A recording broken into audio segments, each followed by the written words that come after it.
সবেমাত্র মাদ্রাসায় ভর্তি হয়েছি। গ্রামে ভালোই শীত পড়েছে। নভেম্বর মাসে গ্রাম্য অঞ্চলে শীত থাকে। হঠাৎ নাকে একটা ফুলের ঘ্রাণ আসলো। ক্লাসের সিনিয়র সবাই কানাঘুষা করতে লাগলো, জিন আসছে। আমি খুব অবাক হলাম, জীবনে জিন দেখিনি। যারা জিনের কথা বলছিল সবার কাছে গেলাম, কৌতূহল ছিলাম আমি জিন কেমন সেটা জানা। কেউ আশানুরূপ উত্তর না দেওয়াতে সোজা হুজুরের কাছে গেলাম। হুজুর বলল, এটা জিনের কিছু না, হাসনাহেনা ফুল ফুটেছে তাই এত ঘ্রাণ। মাদ্রাসার বারান্দার সামনে তখন ফুলের গাছ ছিল। হুজুর বলা মাত্রই আমি ঘ্রাণ নিতে গেলাম। যেই দরজা খুলতে যাব অমনি হুজুর ডাক দিলেন আমাকে, কই যাস? বললাম, ফুল গাছ দেখতে। আসলেই ফুলের ঘ্রাণ কিনা। হুজুর বললেন, বাহিরে যাওয়া যাবে না, পড়তে বস। সবক ইয়াদ হইছে? বললাম, হয়ে গেছে। 7 সবক? বললাম, ওটাও হয়ে গেছে। রাত 10টা বাজে প্রায়। তখনও কি এসব বাকি থাকে নাকি? সবক 7 সবক আধা ঘন্টার ব্যাপার, এত পড়ার লাগে নাকি?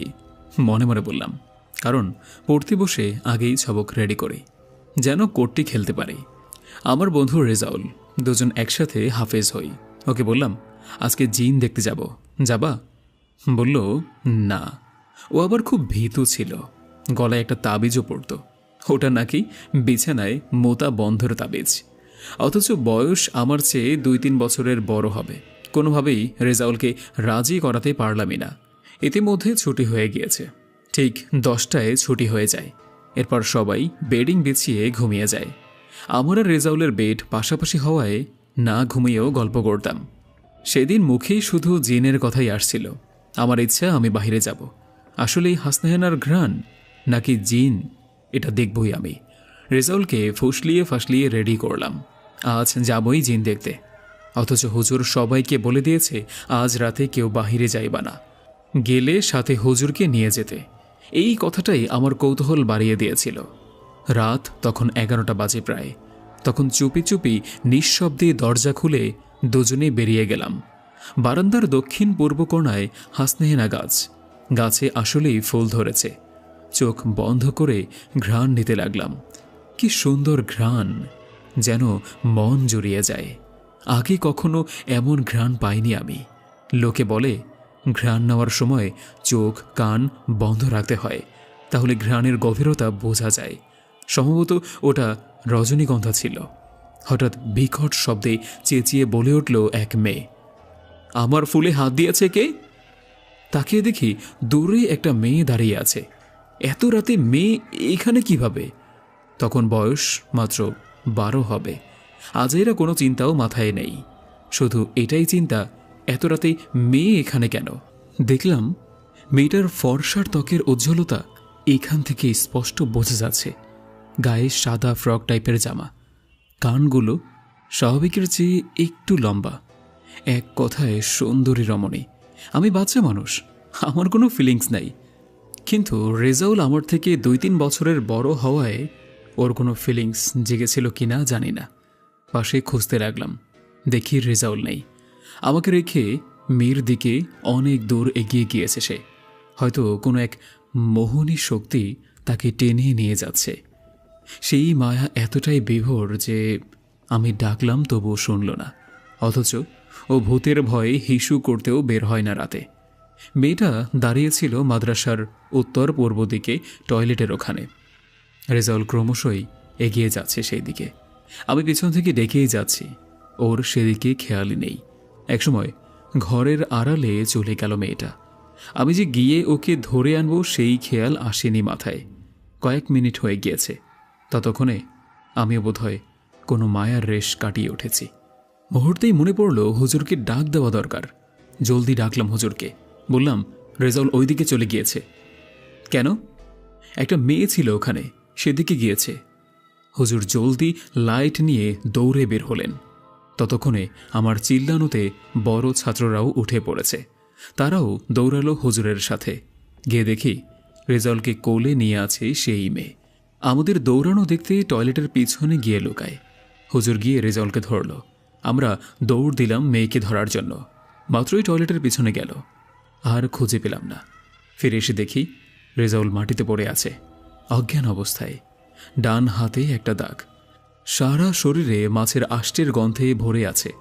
পুরো শরীর জুড়ে কেমন পিচ্ছিল আঠা আঠা, যেন মনে হয় বার্লির বালতিতে ডুবিয়ে এনেছে। হুজুর তাড়াতাড়ি রেজাউলকে মাদ্রাসায় নিয়ে আসলেন। জ্ঞান ফিরতেই পানি গরম করা হলো, সাবান দিয়ে গরম পানিতে ঘষে গোসল করানো হলো। একটু সুস্থ হলে সবাই ঘুমিয়ে গেল।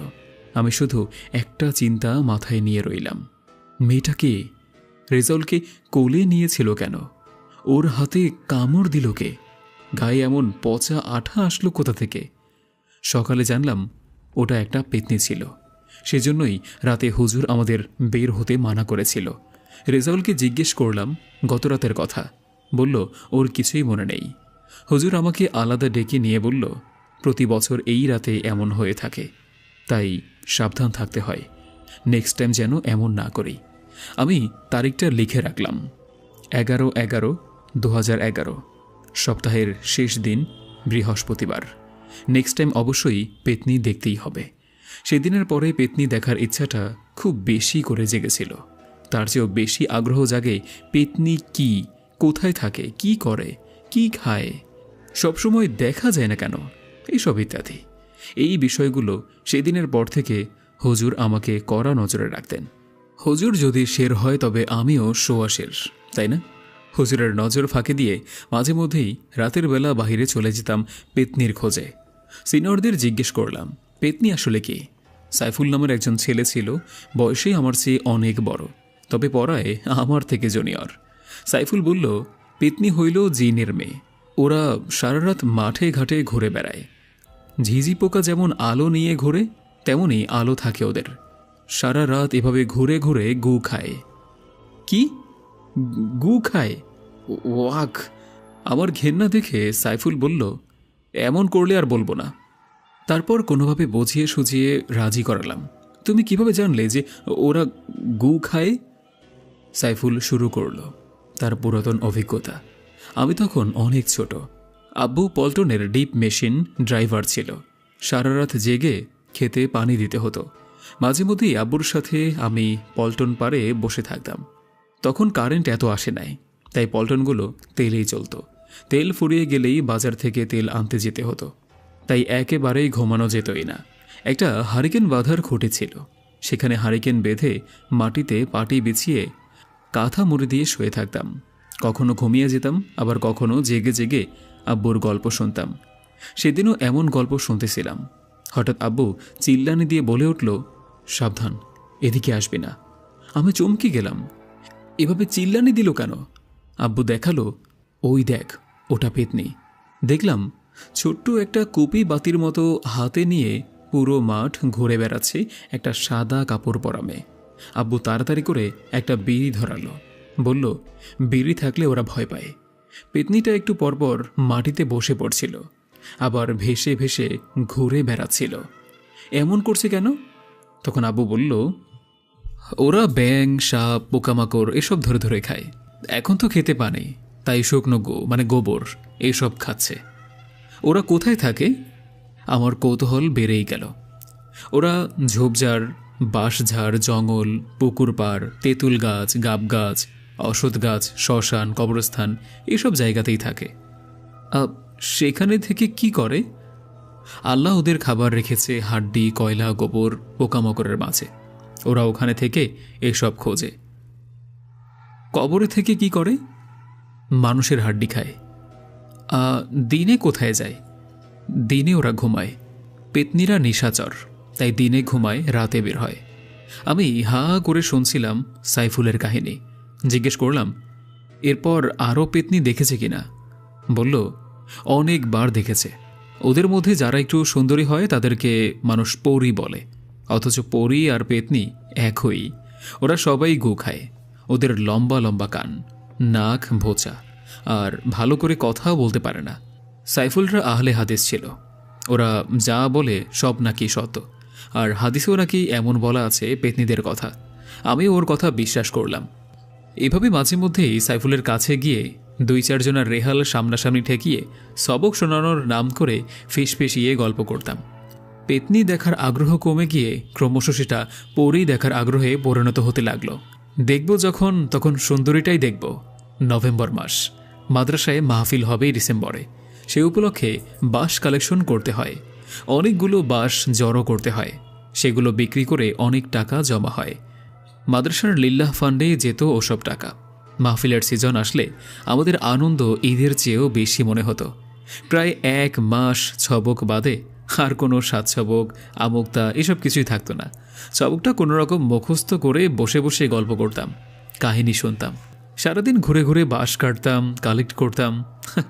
লাইভ জিঙ্গালালা। একদিন এমন এক বাঁশ কাটতে গিয়েছি অনেক দূরে, ফিরতে অনেক রাত হয়ে গিয়েছে। বাস যদিও গাড়িতে করে আগে পৌঁছে গিয়েছে মাদ্রাসায়, আমাদের হেঁটে ফিরতে ভালোই রাত হয়েছে। হঠাৎ দেখি বাঁশঝাড় থেকে বিরাট লম্বা একটা বাঁশ রাস্তার ওপরে নইয়ে আছে। আশেপাশে কেউই নেই, আমরা মাত্র 5 জন, সাথে একজন মাত্র বড় ভাই। বড় ভাই ডেকে বলল, এই বাঁশ পার হওয়া যাবে না। কিন্তু কেন? সে বলল, এটা সাধারণ বাঁশ না, এত অন্ধকারে আশেপাশে কেউ নেই, কোনো ঝড় নেই, বাতাস নেই, আসার সময় কোনো বাঁশ ছিলই না এখানে। এখন এভাবে বাঁশ নুয়ে আছে মানে কি? নিঃসন্দেহে এটা কোনো জিন ভূতের কাজ। বাঁশের উপরে নাকি ভূত বসে আছে, আমরা দেখছি না। এমত অবস্থায় যদি বাঁশের নিচ দিয়ে পার হতে যাই তাহলে চাপা দিয়ে মাটির সাথে মিশিয়ে ফেলবে, আর যদি ডেঙিয়ে পার হতে যাই তাহলে বাঁশ সোজা হয়ে আমাদের একেবারে বাঁশের আগায় তুলে ফেলবে। আশেপাশে খুঁজতে লাগলাম কোথাও কোনো জিন ভূত আছে কিনা। হঠাৎ ভাই দেখালো বাঁশঝাড়ের মাথায় একটা সাদা কাপড় পরে কে যেন বসে বসে পা দুলাচ্ছে। ভয়ে আমার আত্মা শুকিয়ে যাবে অবস্থা। অতপর সবাই প্রাণ ভয়ে আয়তাল কুরসি দোয়া দুরূদ পড়তে লাগলাম। এখন বাঁশ পার হব কিভাবে? উপরে তাকিয়ে দেখি বাঁশের মাথায় বসে বসে কে যেন পা দুলাচ্ছে। ভয়ে আমাদের আত্মা শুকিয়ে যাবে অবস্থা। সবাই প্রাণ ভয়ে আয়তাল কুরসি দোয়া দুরূদ পড়তে লাগলাম। এখন বাঁশ পার হব কিভাবে? এমন সময় করুণ এক কান্নার আওয়াজ ভেসে আসতে লাগলো। প্রথমে ভেবেছি আমি একাই শুনছি। বন্ধুকে ডেকে কানে কানে জিজ্ঞাসা করলাম, তুইও কি কিছু শুনলি? ও জিজ্ঞেস করলো, কিসের কথা? বললাম, কান্নার কেমন আওয়াজ পাচ্ছি। রাশেদ ভালো করে খেয়াল করলো, আসলেই কান্নার আওয়াজ আসছে। ওর কানেও আওয়াজ যাওয়া মাত্রই চিল্লিয়ে বলতে লাগলো, আজকেই আমাদের রক্ষা নাই আর, ভূতে কাঁদতেছে আমাদের খাওয়ার জন্য। এই বলে রাশেদও কান্না শুরু করলো। একে তো ভয়ে আধা মরা অবস্থা, তার উপরে রাশেদের কান্নায় সবাই কান্না করতে লাগলো। আমি ছোটবেলা থেকেই সাহসী, তবুও আমার অবস্থা কান্না করার মতো। বাঁশঝাড়ের মাঝে থেকে হঠাৎ কি যেন নড়ে উঠল। আবছা আলোয় দেখতে পেলাম বিশাল দেহের কিছু একটা দাঁড়িয়ে আছে ঝাড়ের ভিতরে। আমাদের ভয় আর দেখে কে, পিছন ফিরেই একটা দৌড় দিলাম সবাই। যতক্ষণ না কোনো বাড়ি পেলাম ততক্ষণ দৌড়াতে থাকলাম। এর মাঝে পিছনে ফিরেই তাকায়নি, তাড়াহুড়ো করে গিয়ে এক বাড়িতে উঠলাম। রাস্তা থেকে একটু দূরে বাড়ি, বাড়ির গেট লাগানো। রাশেদ চিল্লায়া ডাকতে লাগলো, কেউ আছেন? তাড়াতাড়ি দরজা খোলেন, আমাদের মেরে ফেলল। সাথেই ওর চিৎকার। আফসোস কেউই দরজা খুলল না। পিছনে ফিরে দেখি সেই কালো বিশাল ছায়াটা রাস্তায় দাঁড়ানো। আমি একা দেখিনি ছায়াটা, সবাই দেখেছে। এবার আমাদের অবস্থা খুবই খারাপ। আমরা ধরেই নিয়েছি আজকে আর বাঁচব না। এমন সময় একটু দূরে বাড়ি থেকে একজন হারিকেন নিয়ে বের হয়ে ডাক দিল আমাদের, এই কি হয়েছে ওখানে? আমরা কিছু বলার আগেই এক দৌড়ে গেলাম তার কাছে। সবাইকে হাঁপানো আর কান্না করতে দেখে বলল উনি, তোমরা শান্ত হও, কি হয়েছে বলো আমাকে। রাশেদ বলতে গিয়েও বলতে পারল না। সাথে থাকা বড় ভাই বলল, এই কাহিনী, ওখানে কে যেন আছে।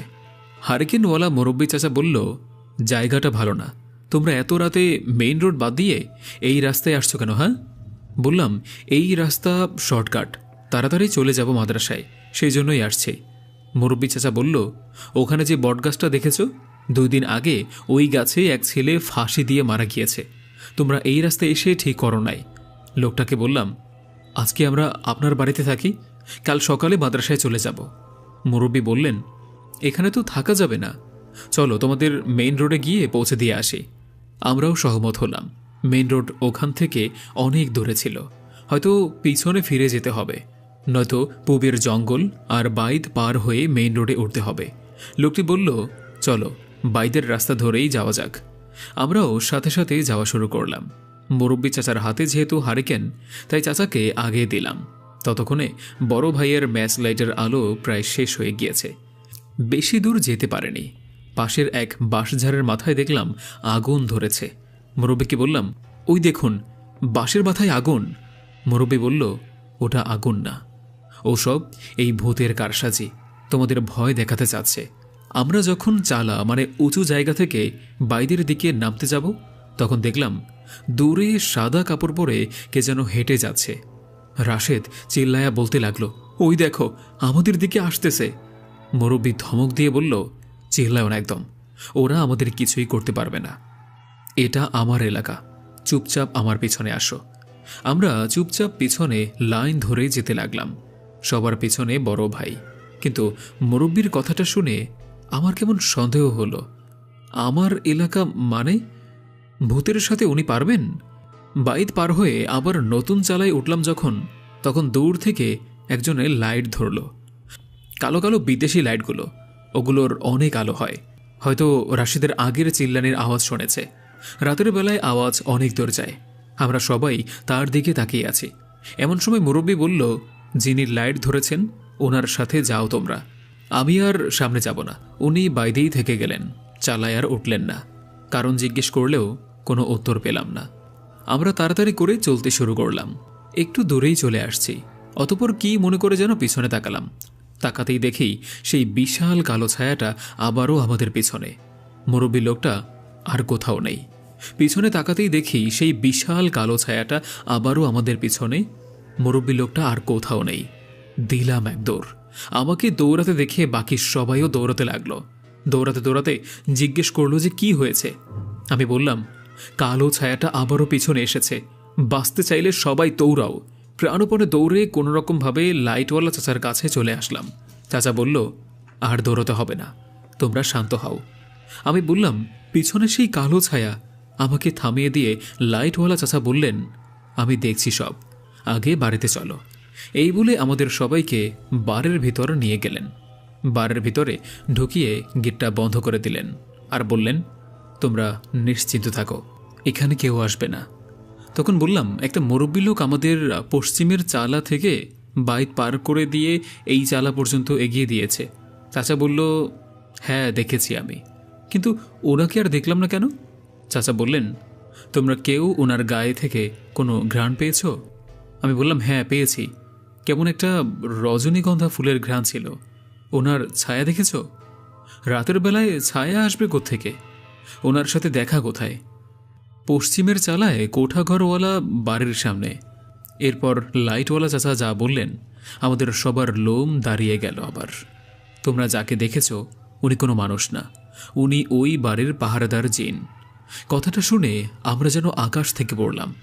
এটা কিভাবে সম্ভব? আমাদের জিনে এগিয়ে দিয়ে গিয়েছে? তাই তো বলি, মুরব্বী চাচা কেন বলল এটা আমার এলাকা।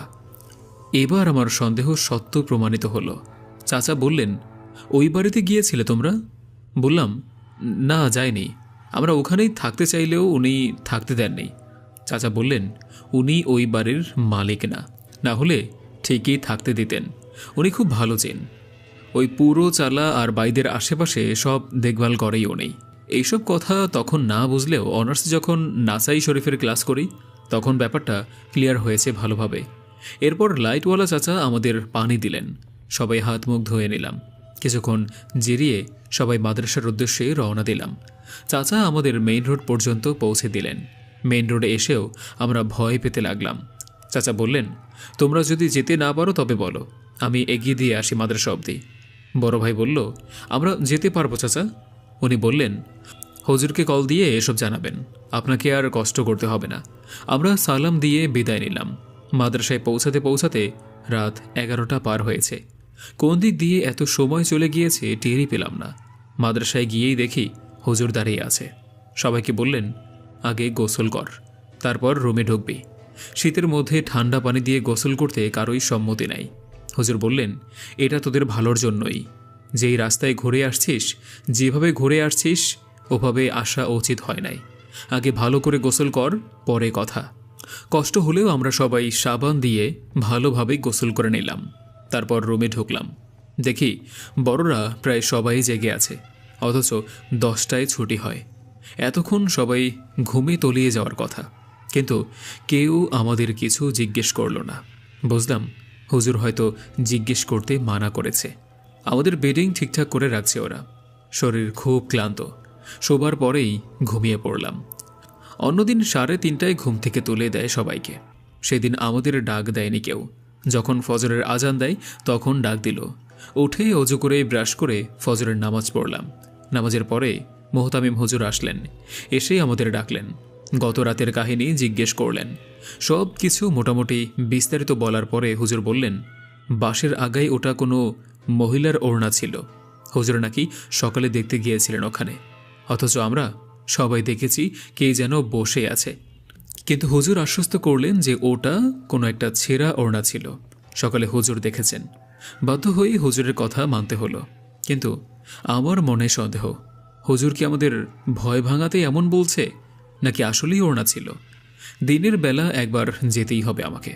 নজরে সানি দেওয়া খুবই জরুরি, না হয় মনের শান্তি হবে না। রেজাল্টকে গিয়ে বললাম, আজকের দুপুরের ক্লাস ফাঁকি দিতে হবে। ও আরেক ভিতর নেম, ভূতের ভয়ে বিছানায় মতে। তার উপরে সেদিনের পেতনির কাণ্ডে আরও ভয় পেয়ে আছে। কোনোভাবেই রাজি করাতেই পারলাম না, তাই বাধ্য হয়ে একাই যাব সিদ্ধান্ত নিলাম। দিনে গেলে কিছুই হবে না, দূর থেকে দেখেই চলে আসব। কিন্তু কোনো কারণবশত আর যাওয়া হয়নি। এরপরের সপ্তাহখানেক চলে গেল। পেতনি কাণ্ড আর সেই রাতের ভূতের কাণ্ড প্রায় ভুলতেই বসেছিলাম। এরপর হঠাৎ শামীম নামের এক ছেলেকে জিনে ধরল। ডায়রিয়া হওয়ায় রাত 2টার দিকেই টয়লেটে গিয়েছিল। শোবার ঘর থেকে টয়লেট দূরে হওয়ায় সাথে কাউকে নিয়ে যাওয়ার নিয়ম, কিন্তু ও কাউকে নিয়ে যায়নি সেই রাতে। এদিকে শামীম কিন্তু দেখতে খুব ফর্সা আর লম্বা, এক কথায় চকলেট বয় ছিল। বয়স 14 হবে, মাত্র এই কৈশোরে পা দিয়েছে হবে। আমাদের ধারণা মেয়ে জেনে ধরেছে, আর এটা নিশ্চিত সেই মেয়েটা। প্রথমে কেউ টেরই পায়নি ওকে যে জিনে আচর করেছে। এরপর শামীমের আচার আচরণ কেমন বদলে গেল। সকালে সবক দিতে গেল না, হুজুর ডাকলো তবুও গেল না। কেমন ফ্যালফ্যাল করে বাহিরের দিকে তাকিয়ে থাকে। ডাক দিলে শুনতে চায় না, 4-5 বার ডাকা লাগে। এরপর হুজুর হয়তো বুঝতে পেরেছেন, আমাদের বলল শামীমের থেকে দূরে থাকতে। এর পরের দিন শামীমের মা বাবাকে খবর দেওয়া হলো। পরদিন ওর মা বাবা আসলো। ততক্ষণে শামীমের উগ্র আচরণ শুরু হয়ে গিয়েছে। ওকে বেঁধে রাখতে হয়েছে। মোহতামিম হুজুর জিন নিয়ে কাজ করে। কানা ঘুষা চলে হুজুর নাকি জিন পোষে। পরদিন শুরু হলো শামীমের চিকিৎসা। লম্বা লম্বা শুকনো মরিচ পোড়া দেওয়া হলো। বড় বড় ঝাড়ু আনলেন হুজুর। আমরা সবাই দাঁড়িয়ে আছি চারদিকে, জিন ছাড়ানো দেখব বলে। শামীমের চিকিৎসার সেই সন্ধ্যাটা ছিল আমাদের জীবনের সবচেয়ে অদ্ভুত সময়গুলোর একটি। ঝাড়ফুঁকের আয়োজন শুরু হলো। মোহতামিম হুজুর একটা কালো কাপড় গায়ে জড়িয়ে দোয়া পড়া শুরু করলেন। ঘরের মধ্যে একটা চাপা উত্তেজনা। আমরা সবাই ঘরের এক কোণে দাঁড়িয়ে রইলাম, কেউ কথা বলছি না। শুকনো মরিচের ধোঁয়া ঘরের বাতাসে মিশে গেল। জ্বলন্ত মরিচের গন্ধে আমাদের চোখে পানি চলে আসলো। শামীমকে শক্ত করে বেঁধে রাখা হয়েছিল, কিন্তু তাতেও ওর শরীর যেন ভেঙে যেতে চাইছিল। হুজুরের উচ্চারিত দোয়ার শব্দ ক্রমশ জোরালো হতে থাকলো। হঠাৎ শামীমের গলা থেকে কেমন একটা অদ্ভুত শব্দ বের হলো। ওর চোখ দুটো লালচে হয়ে গেল। ঠোঁট ফাঁক করে এমন কিছু বলার চেষ্টা করছিল যা আমাদের কারোরই বোঝা সম্ভব হয়নি। মোহতামিম হুজুর তখন ধমক দিয়ে বললেন, তুই কে? কেন এই ছাত্রকে ধরেছিস? কিছুক্ষণ স্তব্ধ থাকার পর শামীমের গলা থেকে ভৌতিক এক কণ্ঠ বের হলো। কণ্ঠটা শামীমের নয়, বরং এক নারীর মতো শোনাচ্ছিল। আমরা হতভম্ব হয়ে শুনতে লাগলাম। ও আমাকে অবহেলা করেছে, আমার ডাক শুনেও আসেনি। আমাদের মধ্যে তখন ভয়ের একটা ঢেউ বয়ে গেল। বড় ভাইরা কেউ কেউ তাসবিহ পড়তে শুরু করলো। আমি অবাক হয়ে ভাবছিলাম, শামীমকে জিন কেন ডাকতে যাবে? এর পেছনে কি আরও কিছু লুকানো ঘটনা আছে? মোহতামিম হুজুর কণ্ঠে আরও দৃঢ়তা এনে বললেন, তুই কেন ডেকেছিলি? কোথায় ডেকেছিলি? তখন শামীমের ঠোঁট বেয়ে রক্তের মতো কালছে তরল বের হতে লাগলো। তার অস্বাভাবিক গলা দিয়ে আবার সেই নারীর কণ্ঠ শোনা গেল। আমি তাকে রাতে পুকুর পাড়ে ডেকেছিলাম। ওই রাতে চাঁদের আলো আমার জন্য বিশেষ ছিল। আমি তাকে বলেছিলাম আমার সাথে আসুক, কিন্তু ও ভয় পেয়ে পালিয়ে গেল। হুজুর গভীর দৃষ্টি নিয়ে বললেন, তুই কি চেয়েছিলি? কেন ওকে ডেকেছিলি? নারী কণ্ঠটি কিছুক্ষণ নীরব থাকার পর মৃদু কাপা কণ্ঠে বলল, আমি তাকে চাই, ওর শক্তি চাই। ও যদি আমার ডাকে সাড়া দিত, আমি তাকে সম্পদ দিতাম, ক্ষমতা দিতাম। কিন্তু ও এলো না। তার পরিবর্তে আমি ক্ষুধার্ত রয়ে গেলাম। এখন আমার ক্ষুধা আমাকে ছাড়ছে না। আমরা যারা সেই ঘরের কোণে দাঁড়িয়েছিলাম, তারা ভয়ে আর কৌতূহলের মিশ্রণে একসঙ্গে দাঁড়িয়ে রইলাম। কেউ কেউ ফিসফিস করে বলল, শক্তি, সম্পদ। শামীম যদি যেত, তবে কেউ বেঁচে ফিরত? মোহতামিম হুজুর বললেন, তুই যে সম্পদের কথা বলছিস, তা কি মানুষের পক্ষে নেওয়া সম্ভব? না, ভৌতিক কণ্ঠটি জবাব দিল। ও যদি যেত, ও আমার হয়ে থাকত। ও আর মানুষ থাকত না। আমি তাকে এক নতুন রূপে তৈরি করতাম। কিন্তু এখন আমাকে তার শরীরের ভেতরেই থাকতে হচ্ছে। আমি যেতে পারছি না। এদিকে ঘরের ভেতর সবাই আরও ভয়ে সেধিয়ে গেল। শামীমের মা কাঁদতে শুরু করল। তুই কি ওর পিছনে ছাড়বি? হুজুর জিজ্ঞেস করলেন। যদি কেউ আমার ক্ষুধা মেটাতে পারে তবেই ছাড়ব, নয়তো না। আমার যা চাই তা দিতেই হবে। হুজুর শক্ত কণ্ঠে দোয়া পড়া শুরু করলেন। তার জিকির আরও তীব্র হতে লাগল। আমরা বুঝতে পারলাম এই লড়াই সহজ হবে না। মোহতামিম হুজুর ধমক দিলেন, তুই যদি ভালোই ভালোই বের হয়ে না যাস, তোর ভয়াবহ পরিণতি হবে। এখানে তোর কোনো জায়গা নেই, বের হয়ে যা। তখনই শামীমের কণ্ঠটা কেঁপে উঠল, ধপ করে বিছানায় পড়ে গেল। আমরা ভেবেছিলাম বিষয়টা শেষ, কিন্তু তারপর যা ঘটল তা আমাদের আরও বেশি স্তম্ভিত করল। শামীমের ঠোঁট নীলচে হয়ে গেল, ঘাড়টা কেমন যেন ঠান্ডা হয়ে গেল। তোমরা আমাকে এভাবে বের করতে পারবে না। ভৌতিক কণ্ঠটা আবারও শোনা গেল। মোহতামিম হুজুর এবার ঝাড়ু দিয়ে শামীমের শরীরে বাড়ি দিতে শুরু করলেন। তীব্র দোয়া পড়ার শব্দে আমাদের বুকের ভিতর কাঁপছিল। শামীমের মুখ বিকৃত হয়ে যাচ্ছিল। আমরা জানতাম না শেষ পর্যন্ত ওর কি হবে। দীর্ঘ কয়েক ঘন্টার চেষ্টার পর মনে হলো শামীমের শরীর থেকে সেই জিন সরে গেল। হঠাৎ করেই শামীম শান্ত হয়ে গেল। ওর মা বাবা কান্নায় ভেঙে পড়লেন। সব ঠিক হয়ে গিয়েছে, মোহতামিম হুজুর ক্লান্ত গলায় বললেন। কিন্তু আমরা বুঝতে পারছিলাম কিছু একটা অস্বাভাবিকভাবে ভুল রয়ে গিয়েছে। শামীমের চেহারায় একটা ভীতিকর শূন্যতা। পরে জানা গেল যে রাতে শামীমকে ডাকা হয়েছিল, সেই রাতে মাদ্রাসার পাশের পুকুর পাড়ে কুকুরগুলো অস্বাভাবিকভাবে ঘেউ ঘেউ করছিল। শামীম শুনেছিল তার নাম ধরে কি যেন ডাকছে। প্রথমে ভেবেছিল হয়তো মাদ্রাসার কেউ, কিন্তু জানালার ফাঁক দিয়ে বাইরে তাকিয়ে দেখল সাদা ওড়না পরা এক মহিলা তার দিকে তাকিয়ে মৃদু হাসছে। শামীম তখন জানালা বন্ধ করে ঘুমানোর চেষ্টা করেছিল, কিন্তু সেই ডাক থামেনি। ভোর পর্যন্ত ওর কানে সেই শব্দ বেজেই গিয়েছে। ও সাহস করে সাড়া দেয়নি, ভয় পেয়ে গিয়েছিল। পরদিন ওর শরীর খারাপ হতে শুরু করে এবং সেখান থেকেই সব সমস্যা শুরু হয়। তারপর কোথায় থেকে কিভাবে ওর ওপরে আছর করে জানতে পারেনি। আমাদের মনে হলো শামীম যদি সেই রাতে যেত, তাহলে হয়তো আমরা তাকে আর কখনো ফিরে পেতাম না, অথবা ফিরলেও সে আর শামীম থাকতো না। পরের দিন শামীমকে মাদ্রাসা থেকে তার মা বাবার সঙ্গে বাড়ি পাঠানো হলো, কিন্তু শামীম আর কখনো আগের মতো স্বাভাবিক হতে পারেনি। আমরা জানি না সেই জিন আদৌ শামীমকে পুরোপুরি ছেড়েছিল কি না, তবে সেই রাতে শামীমকে যে ভয়ঙ্করভাবে জিন ধরেছিল তা আমাদের জীবনের ভয়ঙ্করতম অভিজ্ঞতাগুলোর মধ্যে একটি হয়ে থাকবে। শামীমের ঘটনাটি শেষ হওয়ার পর আমরা ভেবেছিলাম সব কিছু শান্ত হয়ে গিয়েছে, কিন্তু সেই শান্তি খুব বেশি দিন স্থায়ী হলো না। শামীম চলে যাওয়ার পর থেকেই আমাদের মাদ্রাসায় যেন কেমন অদ্ভুত ব্যাপার ঘটতে শুরু করলো। রাতে হঠাৎ করেই কেউ যেন দরজায় শব্দ করত। আমরা দরজা খুলতে গেলেই দেখতাম বাইরে কেউ নেই। মাঝে মধ্যে ফ্যান ঘুরতে ঘুরতে হঠাৎ বন্ধ হয়ে যেত, আবার নিজে নিজেই চলতে শুরু করত। কেউ কেউ বলতো রাতে ওয়াশরুমের জানালার পাশে সাদা পোশাক পরা কোনো ছায়া নড়াচড়া করে। এক রাতে রেজাউল আমাকে ধাক্কা দিয়ে জাগালো।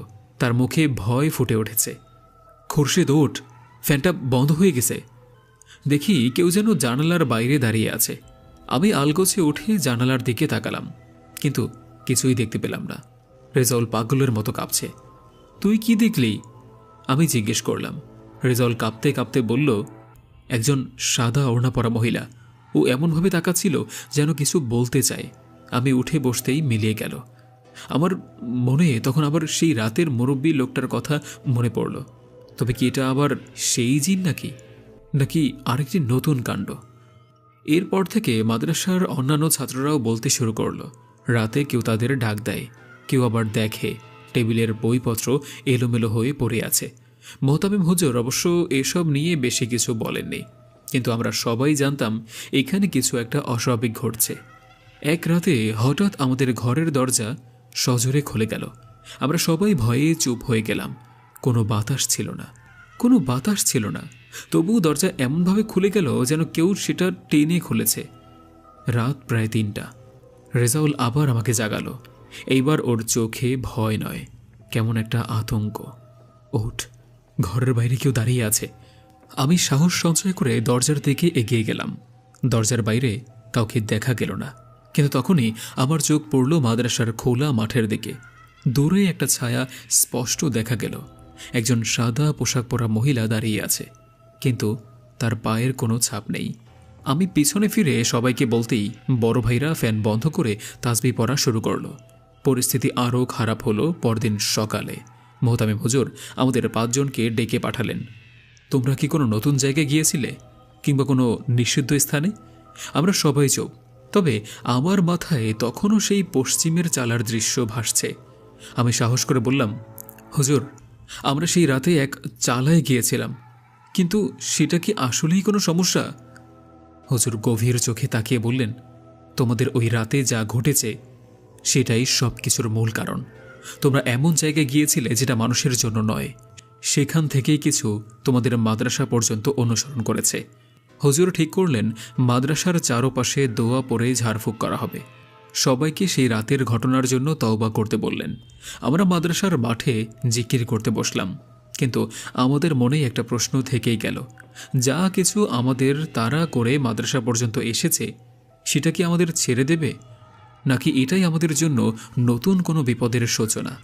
হুজুর গভীর চোখে তাকিয়ে বললেন, তোমাদের সাথে ওই রাতে যা ঘটেছে সেটাই সব কিছুর মূল কারণ। তোমরা এমন জায়গায় গিয়েছিলে যেটা মানুষের জন্য নয়। সেখান থেকে কিছু তোমাদের পিছু পিছু মাদ্রাসা পর্যন্ত অনুসরণ করেছে।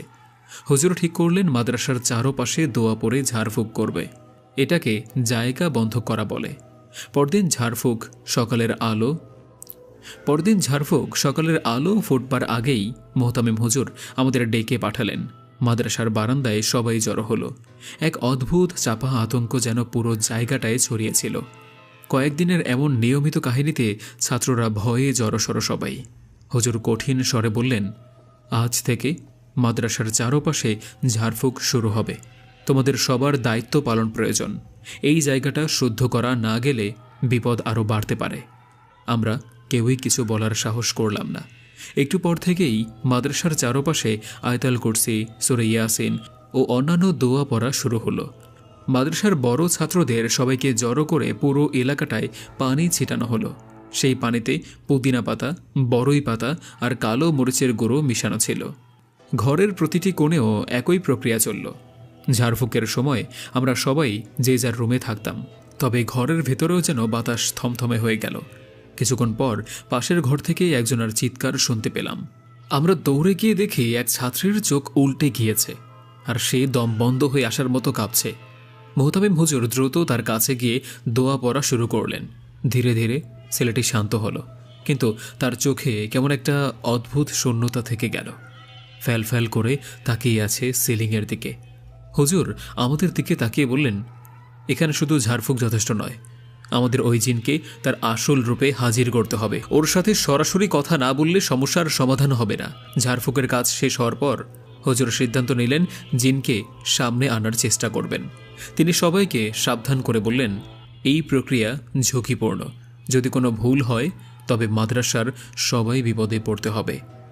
জিন হাজির সময় কেউ যেন রুমের বাহিরে না যায়, প্রস্রাব চাপলেও না। আমাদের সবাইকে মাদ্রাসার রুমের মধ্যে রেখে বাহির থেকে তালা মেরে দেওয়া হয়েছিল, কারণ মাদ্রাসাকে ঝাড়ফুঁক করে বন্ধ করা হয়েছে। এখানে নাকি কোনো জিন আসতে পারবে না। বাহিরে আজকে খুব বেশি জিনের তাণ্ডব চলবে। জিন হাজির করতে রাত 12টা থেকে 3টার মধ্যেই প্রক্রিয়াটি সম্পূর্ণ করতে হয়। রাত যখন 12টা বাজবে মাদ্রাসার প্রায় সবাই ঘুমিয়ে পড়েছে। আমার জিন দেখার খুব শখ। জানালার ফাঁক দিয়ে আমি ও সাথে আরও ৩-৪ জন একযোগে তাকিয়ে আছি। আজকের রহস্য ভেদ করতেই হবে। মাদ্রাসার পাশের বিশাল মাঠে সাদা রং দিয়ে মোহতামিম হুজুর একটি বড় বৃত্ত ও তার ভিতরে আরেকটি ছোট বৃত্ত তৈরি করলেন। বৃত্তের চারপাশে কালো কালি দিয়ে কুরআনের আয়াত লেখা হলো। ঠিক মাঝখানে 5টা বড় মোমবাতি রেখে চারপাশে শুকনো মরিচ আর লবঙ্গ ছিটিয়ে দেওয়া হলো। বড় বৃত্তের বাহিরে 6 ইঞ্চি অন্তর অন্তর সাদা, লাল এবং কালো রঙের মোমবাতি দিয়ে সাজালেন তিনি। প্রায় 1,500 মোমবাতি লেগেছিল সেই রাতে। হুজুরের সাথে আরও 2 জন সহকারী ছিল, ওনারা সাহায্য করেছিলেন। একবার পবিত্র হয়ে ছোট বৃত্তের ভিতরে ঢুকে গেলে জিন হাজির করে কাজ সিদ্ধি পর্যন্ত বের হবার কোনো সুযোগ নেই। আমরা দেখলাম বৃত্তর ঠিক মাঝে হুজুর বসলেন, 2 পাশে 2 সহকারী। অতপর সবাই সূরা জিন পড়া শুরু করলেন জোরে জোরে। এর আগে কিছু পড়েছে কিনা শুনিনি। জিন হাজির করতে গেলে এক ধারে 41 বার সূরা জিন পড়া লাগে। এর মধ্যে না হাজির হলে 101 বার পড়তে হয়। রাত প্রায় 2টা হবে তখন। এতক্ষণ বিভিন্ন দোয়া কালাম পড়ছে তারা। এরপর হুজুর আদেশের স্বরে 3 বার জোরে জোরে পড়লেন, আল্লাহ শাফিম শোয়ে কামির। তারপর 3টি সাদা, কালো এবং লাল মোমবাতি পর্যায়ক্রমে জ্বালিয়ে দিলেন। একটি আয়না মোমবাতির সামনে চিৎ করে পরিষ্কারভাবে রেখে তার উপর কিছু লিখলেন। হুজুর যা লিখছিলেন সেটা আমি জানি, কিন্তু গোপনীয়তার স্বার্থে বললাম না। জারফুকের মন্ত্র পাঠ শেষ না হতেই চারদিকে অদ্ভুত এক নীরবতা নেমে এলো। আমরা চেষ্টা করেও হুজুরের মন্ত্রগুলো শুনতে পেলাম না। বাতাস যেন থমকে গেল। মোমবাতির শিখাগুলো থরথর করে কাঁপতে লাগলো। আমাদের নিঃশ্বাস নিতেও কষ্ট হচ্ছিল। ঠিক তখনই শোনা গেল হো হো হা হা করে ভয়ঙ্কর এক শব্দ। শব্দের তীব্রতায় মনে হচ্ছিল আকাশ ফেটে পড়বে। চারপাশে অন্ধকার আরও ঘন হয়ে এলো। বৃত্তের বাহিরের সব বাতি নিজে থেকে ধপধপ করে নিভে গেল। চারদিকে শুধুই মরিচের পোড়ার তীব্র গন্ধ। হঠাৎ দেখলাম উত্তর আকাশ থেকে একটি বিশাল আগুনের কুণ্ডলী ভয়ঙ্কর এক জানোয়ারের মতো হা করে হুজুরের দিকে এগিয়ে আসছে তীব্র গতিতে। আকাশ বাতাস কাঁপিয়ে ঘূর্ণিঝড়ের মতো সবগুলো লণ্ডভণ্ড করে এগিয়ে আসলো হুজুরের দিকে, যেন এই বুঝি হুজুরকে ধরে চিবিয়ে খেয়ে ফেলবে। এত তর্জন গর্জন করে এসেও বড় বৃত্তের দাগের সাথে এসে এমনভাবে বাড়ি খেল, মনে হলো একটা বিমান এসে হঠাৎ করে লোহার দেয়ালে গিয়ে আছড়ে পড়েছে। বড় বৃত্তের এক চুল ভেতরেও সে আসতে পারল না। হুজুরের 2 সহকারী প্রাণ ভয়ে উঠে দৌড়ে পালাতে চাইল। হুজুর তাদেরকে 2 হাতে শক্ত করে ধরে রাখলেন, কারণ ছোট বৃত্তের বাহিরে গেলেই এদের মৃত্যু নিশ্চিত। এভাবে কখনো বাঘ, সিংহ, অশরীরী আত্মা, আরও যত সব ভয়ানক কিছু আছে সব কিছুর রূপে এসে একে একে ভয় দেখাতে লাগলো। মাদ্রাসার ভিতর থেকেও ভয়ে পায়জামা ভিজে যাবে অবস্থা সেদিন আমার। আশেপাশে খেয়াল করে দেখি কেউ নাই। ভয় পেয়ে চোখ বন্ধ করে কানে আঙুল গুজে জানালা থেকে সরে গিয়েছে সবাই। আমি একাই জানালা দিয়ে তাকিয়ে এসব দেখছি। হঠাৎ বৃত্তের মাঝখানে কালো ধোঁয়া ঘূর্ণির মতো পাক খেতে লাগলো। ধোঁয়ার ভিতর থেকে যেন অস্পষ্টভাবে বেরিয়ে এলো শিকল ঝনঝনের শব্দ। তখন হঠাৎ এক প্রচণ্ড বিকট হাসি শোনা গেল আমার কানে, যা মানুষের কণ্ঠের মতো নয়, খুব গভীর, খুব ভারী আর খুব ভয়ঙ্কর। সেই সঙ্গে বাতাসে ভেসে এলো পচা মাংসের দুর্গন্ধ। মৃত্যুর ভেতরের ধোঁয়া ধীরে ধীরে জমাট বাঁধতে শুরু করলো। দেখতে পেলাম একটা বিশাল ছায়া, লম্বা, পাথরের মতো শক্ত চেহারা, চোখের জায়গায় লাল জ্বলন্ত আগুন। তার শরীর থেকে যেন কয়লার গন্ধ ভেসে আসছে। হুজুর আর তার সঙ্গীরা তখনও জোরে সোরে মন্ত্র পড়ছে, কিন্তু জিনের ভয়ঙ্কর উপস্থিতি যেন সেই আওয়াজকেও ঠেকে দিচ্ছিল। অবশেষে জিনের তার আসল রূপে হাজির হলো। সেদিনই প্রথম আমি জিন দেখি। এমন সময় জিনটা গম্ভীর কণ্ঠে সালাম দিল, আসসালামু আলাইকুম। তোমরা আমাকে ডেকেছ?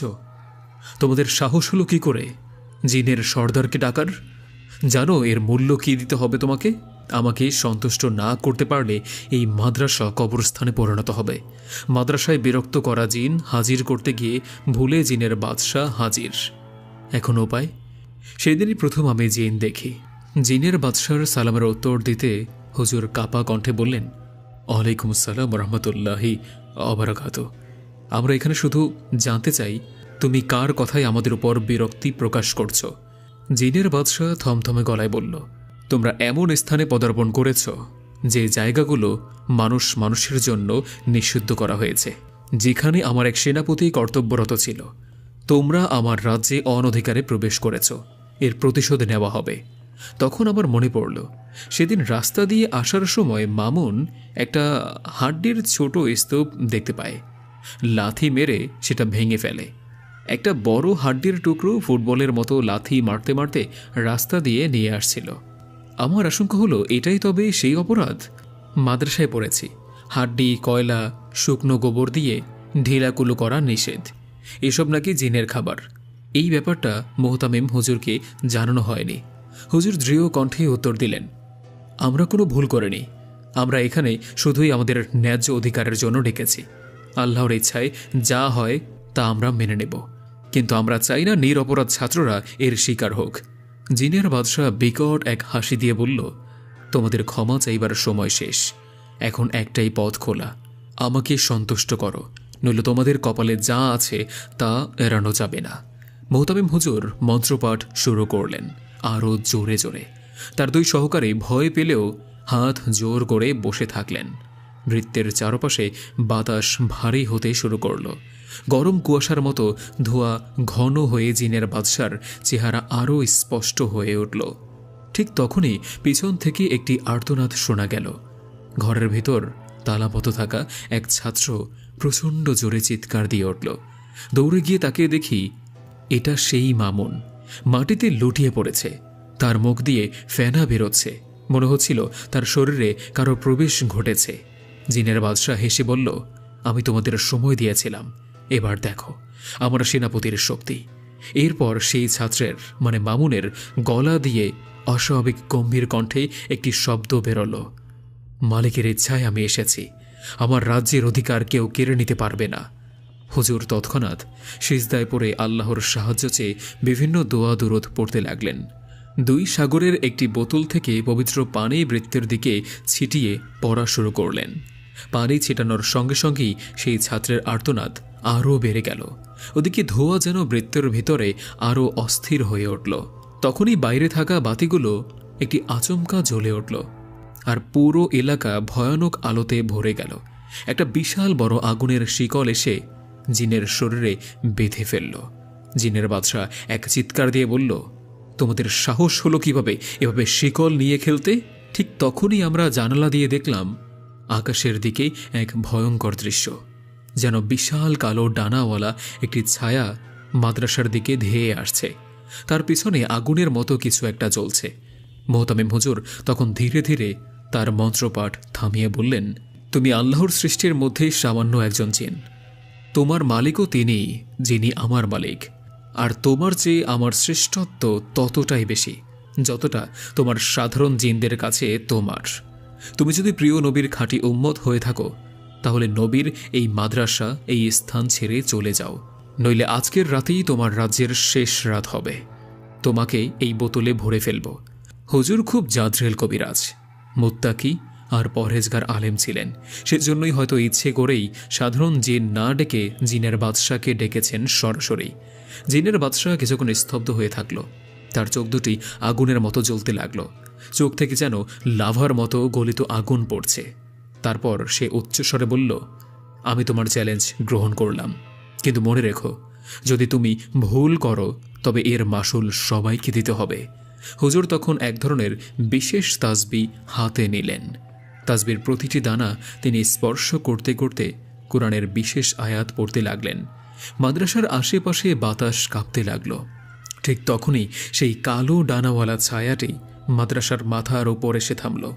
হঠাৎ পুরো মাদ্রাসা কেঁপে উঠল, যেন ভূমিকম্প হচ্ছে।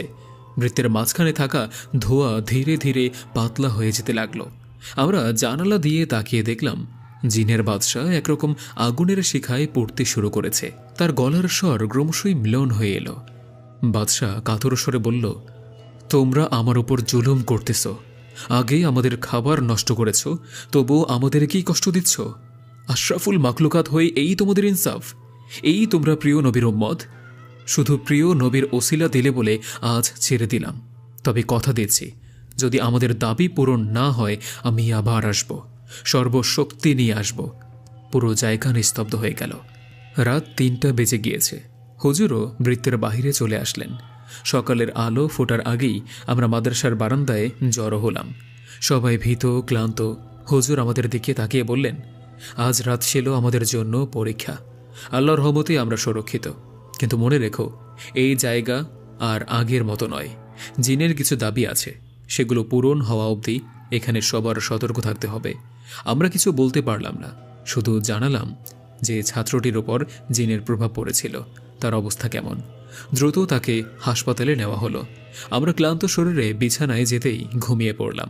সকালে ঘুম ভাঙল চেঁচামেচিতে। ঘুম থেকে উঠেই জানতে পারলাম মামুন আর নেই। সত্যি বলতে আমার লাইফে এমন ঘটনা খুব কমই হয়েছিল। বুঝে উঠতে পারছিলাম না কিভাবে কি করব। মামুনের এই পরিণতি কেন হলো, সেটার পরিণতি আমি ছাড়া কেউই হয়তো বুঝতে পারেনি। দুপুরের পরে মামুনের লাশ ওদের গ্রামের বাড়ি নিয়ে যাওয়া হলো। মামুনের বাড়ি কিশোরগঞ্জ। ওর বড় ভাই থাকতো পাশের এলাকাতেই, একটা ফ্যাক্টরিতে জব করত। এরপর কিছুদিন কেটে গেল। আস্তে আস্তে স্বাভাবিক জীবনে ফিরতে শুরু করেছি। হঠাৎ এক রাতে স্বপ্ন দেখলাম মামুন আমার সামনে এসে দাঁড়িয়ে আছে। ওর মুখ শুকনো, চোখে অদ্ভুত শূন্যতা। ও আমার দিকে তাকিয়ে বলল, ভাই জানো আমাকে কিভাবে মারা হয়েছে? মামুন আমার ছোট ছিল, ভাই বলেই ডাকত। জিজ্ঞেস করলাম কিভাবে? মামুন শুরু করল, সেদিনের সেই কালো ছায়াটা যেটা আমাদের পিছু নিয়েছিল, ওই ছায়াই আমাকে মেরেছে। আমি ঘুমিয়েছিলাম, হঠাৎ মনে হলো বুকের ওপর একটা পাহাড় চাপা দিয়ে বসেছে। দম বন্ধ হয়ে আসছিল। চোখ খুলে দেখি বিশাল কালো একটা অবয়ব ঘরের ছাদ শুয়ে দাঁড়িয়ে আছে। ঘরের চেয়েও মোটা, বিশাল আকারের, যেন কোনো দৈত্য। আমি দেখলাম মামুনের গলা কাঁপছিল, তবুও বলতে লাগলো। আমি চিৎকার করতে চাইলাম, কিন্তু গলা দিয়ে কোনো শব্দ বের হলো না। হাত পা নাড়াতে চাইলাম, তাও পারলাম না। তখন দেখি সেই কালো ছায়াটা একটা বড় ধারালো তরবারি বের করলো। তরবারিটা এমন উজ্জ্বল যেন অন্ধকারেও জ্বলজ্বল করছে। তারপর মামুন থেমে গেল। আমি অধীর হয়ে বললাম, তারপর কি হলো? তারপর আস্ত তরবারিটা আমার মুখের মধ্যে ঢুকিয়ে দিল। আমি শ্বাস নিতে পারছিলাম না, শুধু ঘুমাচ্ছিলাম। তারপর পেট অবধি ঢুকিয়ে সেই তরবারে মোচড়াতে লাগলো।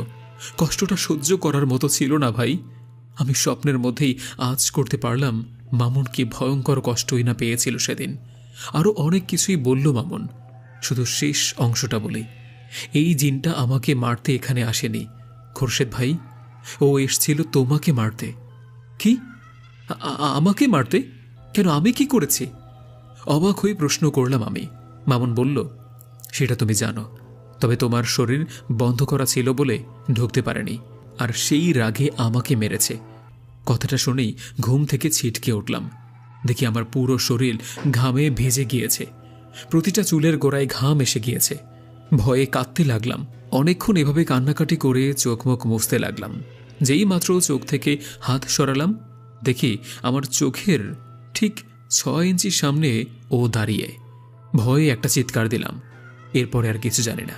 যখন চোখ খুললাম তখন আমি অজুখানায়, মাথায় পানি ঢালছে কেউ। এর মাঝে কি হয়েছে আমার বলতে পারবো না। হুশ হবার পরে শুধু ভাবতেছিলাম জিনের বাদশাকে অনেক দূর থেকে দেখেছি, সে এতটা ভয়ঙ্কর ছিল না, কিন্তু কাল যাকে দেখলাম সে তাহলে গিয়েছিল। ও মামুনকে মেরেছে হাড্ডির অজুহাতে। আমি তো হাড্ডি নিয়ে খেলিনি, লাথি দেইনি, আমাকে কেন মারতে এসেছিল? এই চিন্তা আমাকে পাগল করে দিচ্ছিল প্রায়। এরপর খুব জ্বর আসলো আমার। বাড়িতে পাঠিয়ে দেওয়া হলো আমাকে। প্রচণ্ড জ্বরে কাঁপছে দেহ আমার। আব্বু আমার সাথে ঘুমাইল সেদিন। জ্বরের ঘরে আবার স্বপ্ন দেখলাম একটা বিশাল বড় কাটা বন, যার প্রত্যেকটা গাছ আমার থেকে কয়েক ফুট উঁচু। আমি সেই কাটা বনের মাঝে দিয়ে হাঁটছিলাম। আকাশের চাঁদটা পূর্ণিমার চাঁদের চেয়েও বড় আর কাছে, কিন্তু কাটার কারণে আবছা আবছা দেখা যাচ্ছে। হঠাৎ খেয়াল করলাম একটা আনারস গাছ, পাকা আনারস লাল হয়ে আছে, কিন্তু আনারসের কাঁটাও আমার চেয়ে বড়। এত বড় আনারস জীবনে দেখিনি আমি। আমার শরীর ধীরে ধীরে যেন ছোট হচ্ছিল। খুব ভয় পাচ্ছিলাম। হঠাৎ দেখি একটা বিশাল বড় খই গড়িয়ে গড়িয়ে আমাকে চাপা দিতে আসছে। একটা খই কিভাবে এত বড় হয়? আমি দৌড়ে পালাচ্ছি খইয়ের নিচে চাপা পড়া থেকে বাঁচতে। একটা সময় আর পারলাম না, খই আমাকে চাপা দিয়েই ফেলল। অমনি ঘুম ভেঙে গেল। ভয়ে কান্না করতে লাগলাম, অথচ তখনও আব্বু আমাকে জড়িয়ে ধরে আছে। আব্বু বারবার বলতে লাগলো, কিচ্ছু হয় নাই, আমি এখানেই আছি। কে শোনে কার কথা? আব্বু আমাকে থামানোর চেষ্টা করছিল, আর কি দেখেছি স্বপ্নে জিজ্ঞেস করতে লাগলো। আমি বললাম যে এসব দেখেছি। আব্বু তাড়াতাড়ি আয়তাল কুরসি পরে শরীর বন্ধ করে দিল। একটু পর আবার ঘুমিয়ে গেলাম। এরপর থেকে এই স্বপ্ন আমি কয়েকবার দেখেছি। এসবের ব্যাখ্যা কি ছিল জানি না। সেদিনের পর থেকে আমাকে প্রায় রাতে বোবায় ধরতে লাগলো। ঘুমোতে গেলেই বোবায় ধরত। এক রাতে 3 থেকে 4 বারও ধরেছে, সেটাও রমজান মাসে। কবিরাজ দেখানো হলো, বলল একা ঘরে থাকা মানা। কিন্তু এসব কবিরাজ কে মানে? আমি তো মানি না। অন্যদিকে আমি মাদ্রাসার বাহিরে, এতদিন মাদ্রাসায় কোনো খবরই নেই আমার কাছে। এরপর সুস্থ হয়েও কিছুদিন বাড়িতে রেস্ট নিয়ে যখন মাদ্রাসায় ফিরলাম, ফিরতেই রেজাল্ট দৌড়ে এসে আমাকে বলল, মোহতামিম হুজুরের যে 2 জন শাগরেদ ছিল, দুজনেই মারা গিয়েছে। আমি ভাবতে লাগলাম, ওরা 2 জন এত বড় কবিরাজ হবার পরেও মারা গেল কিভাবে? রেজাল্ট বলল, একজনকে হাঁটু পানিতে ডুবিয়ে, আরেকজনকে বাঁশ চাপায়। একটা দৌড় দিলাম সোজা মোহতামিম হুজুরের কাছে। মোহতামিম হুজুরের যে 2 জন শাগরেদ ছিল, দুজনেই মারা গিয়েছে। ব্যাপারটা মোটেও স্বাভাবিক নয়। একই দিনে ওনারা 2 জন এত বড় কবিরাজ হবার পরেও মারা গেল কিভাবে? এক মুহূর্ত দেরি না করে সোজা দৌড় দিলাম মোহতামিম হুজুরের কাছে। গিয়ে জিজ্ঞাসা করলাম, হুজুর, আপনার 2 শাগরেদ নাকি মারা গিয়েছে শুনলাম, কিভাবে কি? মোহতামিম হুজুর আব্বুর বন্ধু, জুনিয়র হওয়ার কারণে আমাকে খুব আদর করে। সহজেই তার কাছে যেতে পারি আমি। হুজুরকে বললাম, হাঁটু পানিতে কেউ ডুবে কিভাবে? আর বাঁশ চাপায় ব্যাপারটা যদি বলতেন। হুজুর আমাকে ধমক দিলেন, তোর সব জেনে কি কাজ? হ্যাঁ?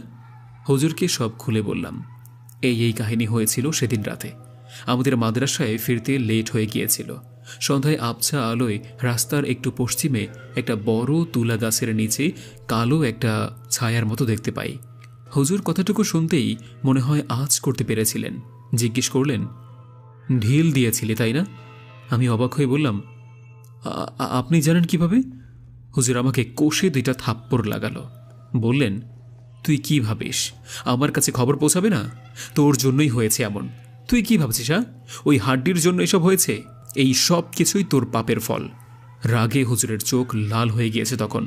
অথচ হুজুর হাড্ডির ব্যাপারে জানার কথা না, ওই ছায়ার ব্যাপারে জানার কথাও না, কারণ আমি কখনো বলিনি মামুন বলার আগেই মারা গেল। তাহলে হুজুর জানলো কিভাবে? আমি বললাম, হুজুর, ওখানে কিছুই ছিল না। আমি ঢিল মেরে দেখেছি ওখানে কিছুই নেই। সামনে এগিয়েও দেখেছি। আমি কাউকে না দেখেই ঢিল মেরেছি, যেন কেউ লুকিয়ে থাকলে সাড়া দেয় অন্ততপক্ষে, কিন্তু কাউকেই পাইনি। আসল কথাগুলো লুকাতে চাইলাম।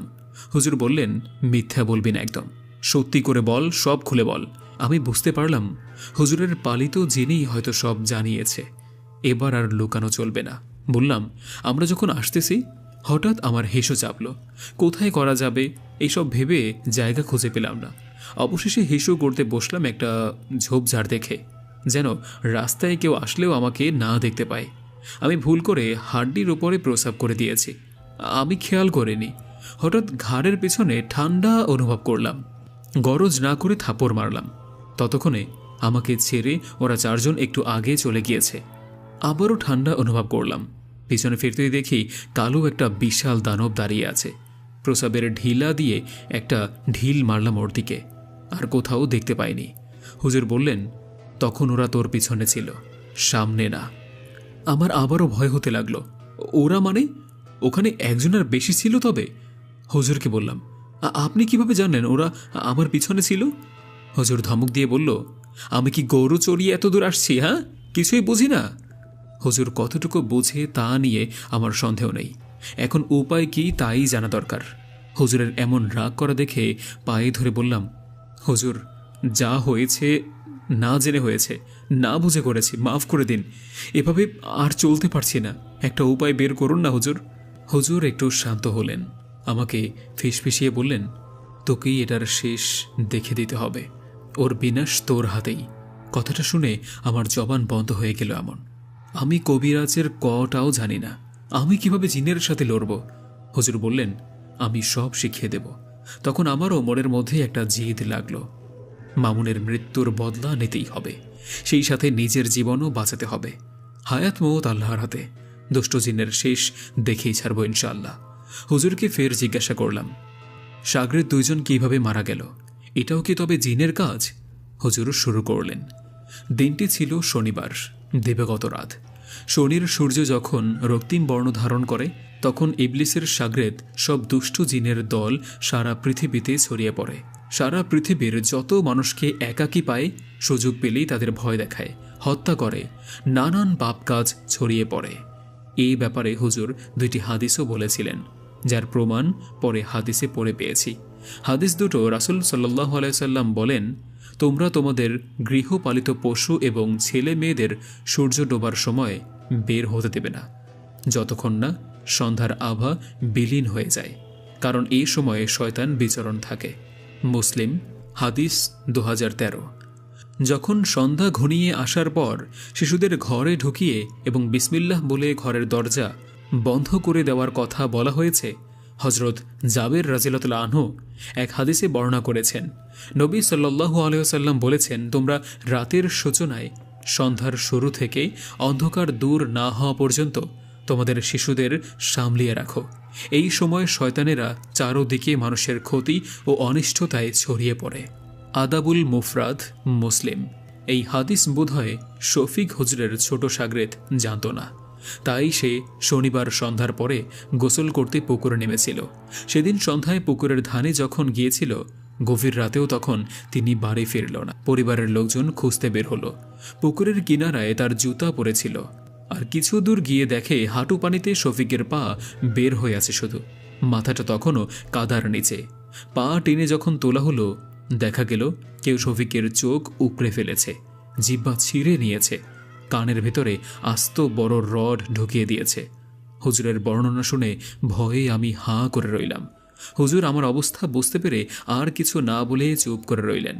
আমি খেয়াল করলাম হুজুরের চোখে পানি। হুজুর, আরও কিছু বলুন।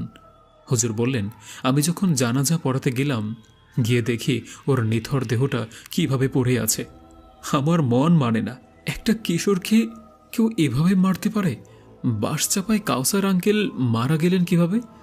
হুজুর বললেন, দুইজনে একই দিনে একই ভুল কিভাবে করলো আমার মাথায় ঢুকছে না। শনিবার বাজার শেষ করে বাড়ি ফিরতে রাত করে ফেলেছে। ওকে বারবার বলেছিলাম বাড়ি ফিরতে রাত করবি না, বিশেষ করে শনিবারে, আর কখনো একাও বের হবি না।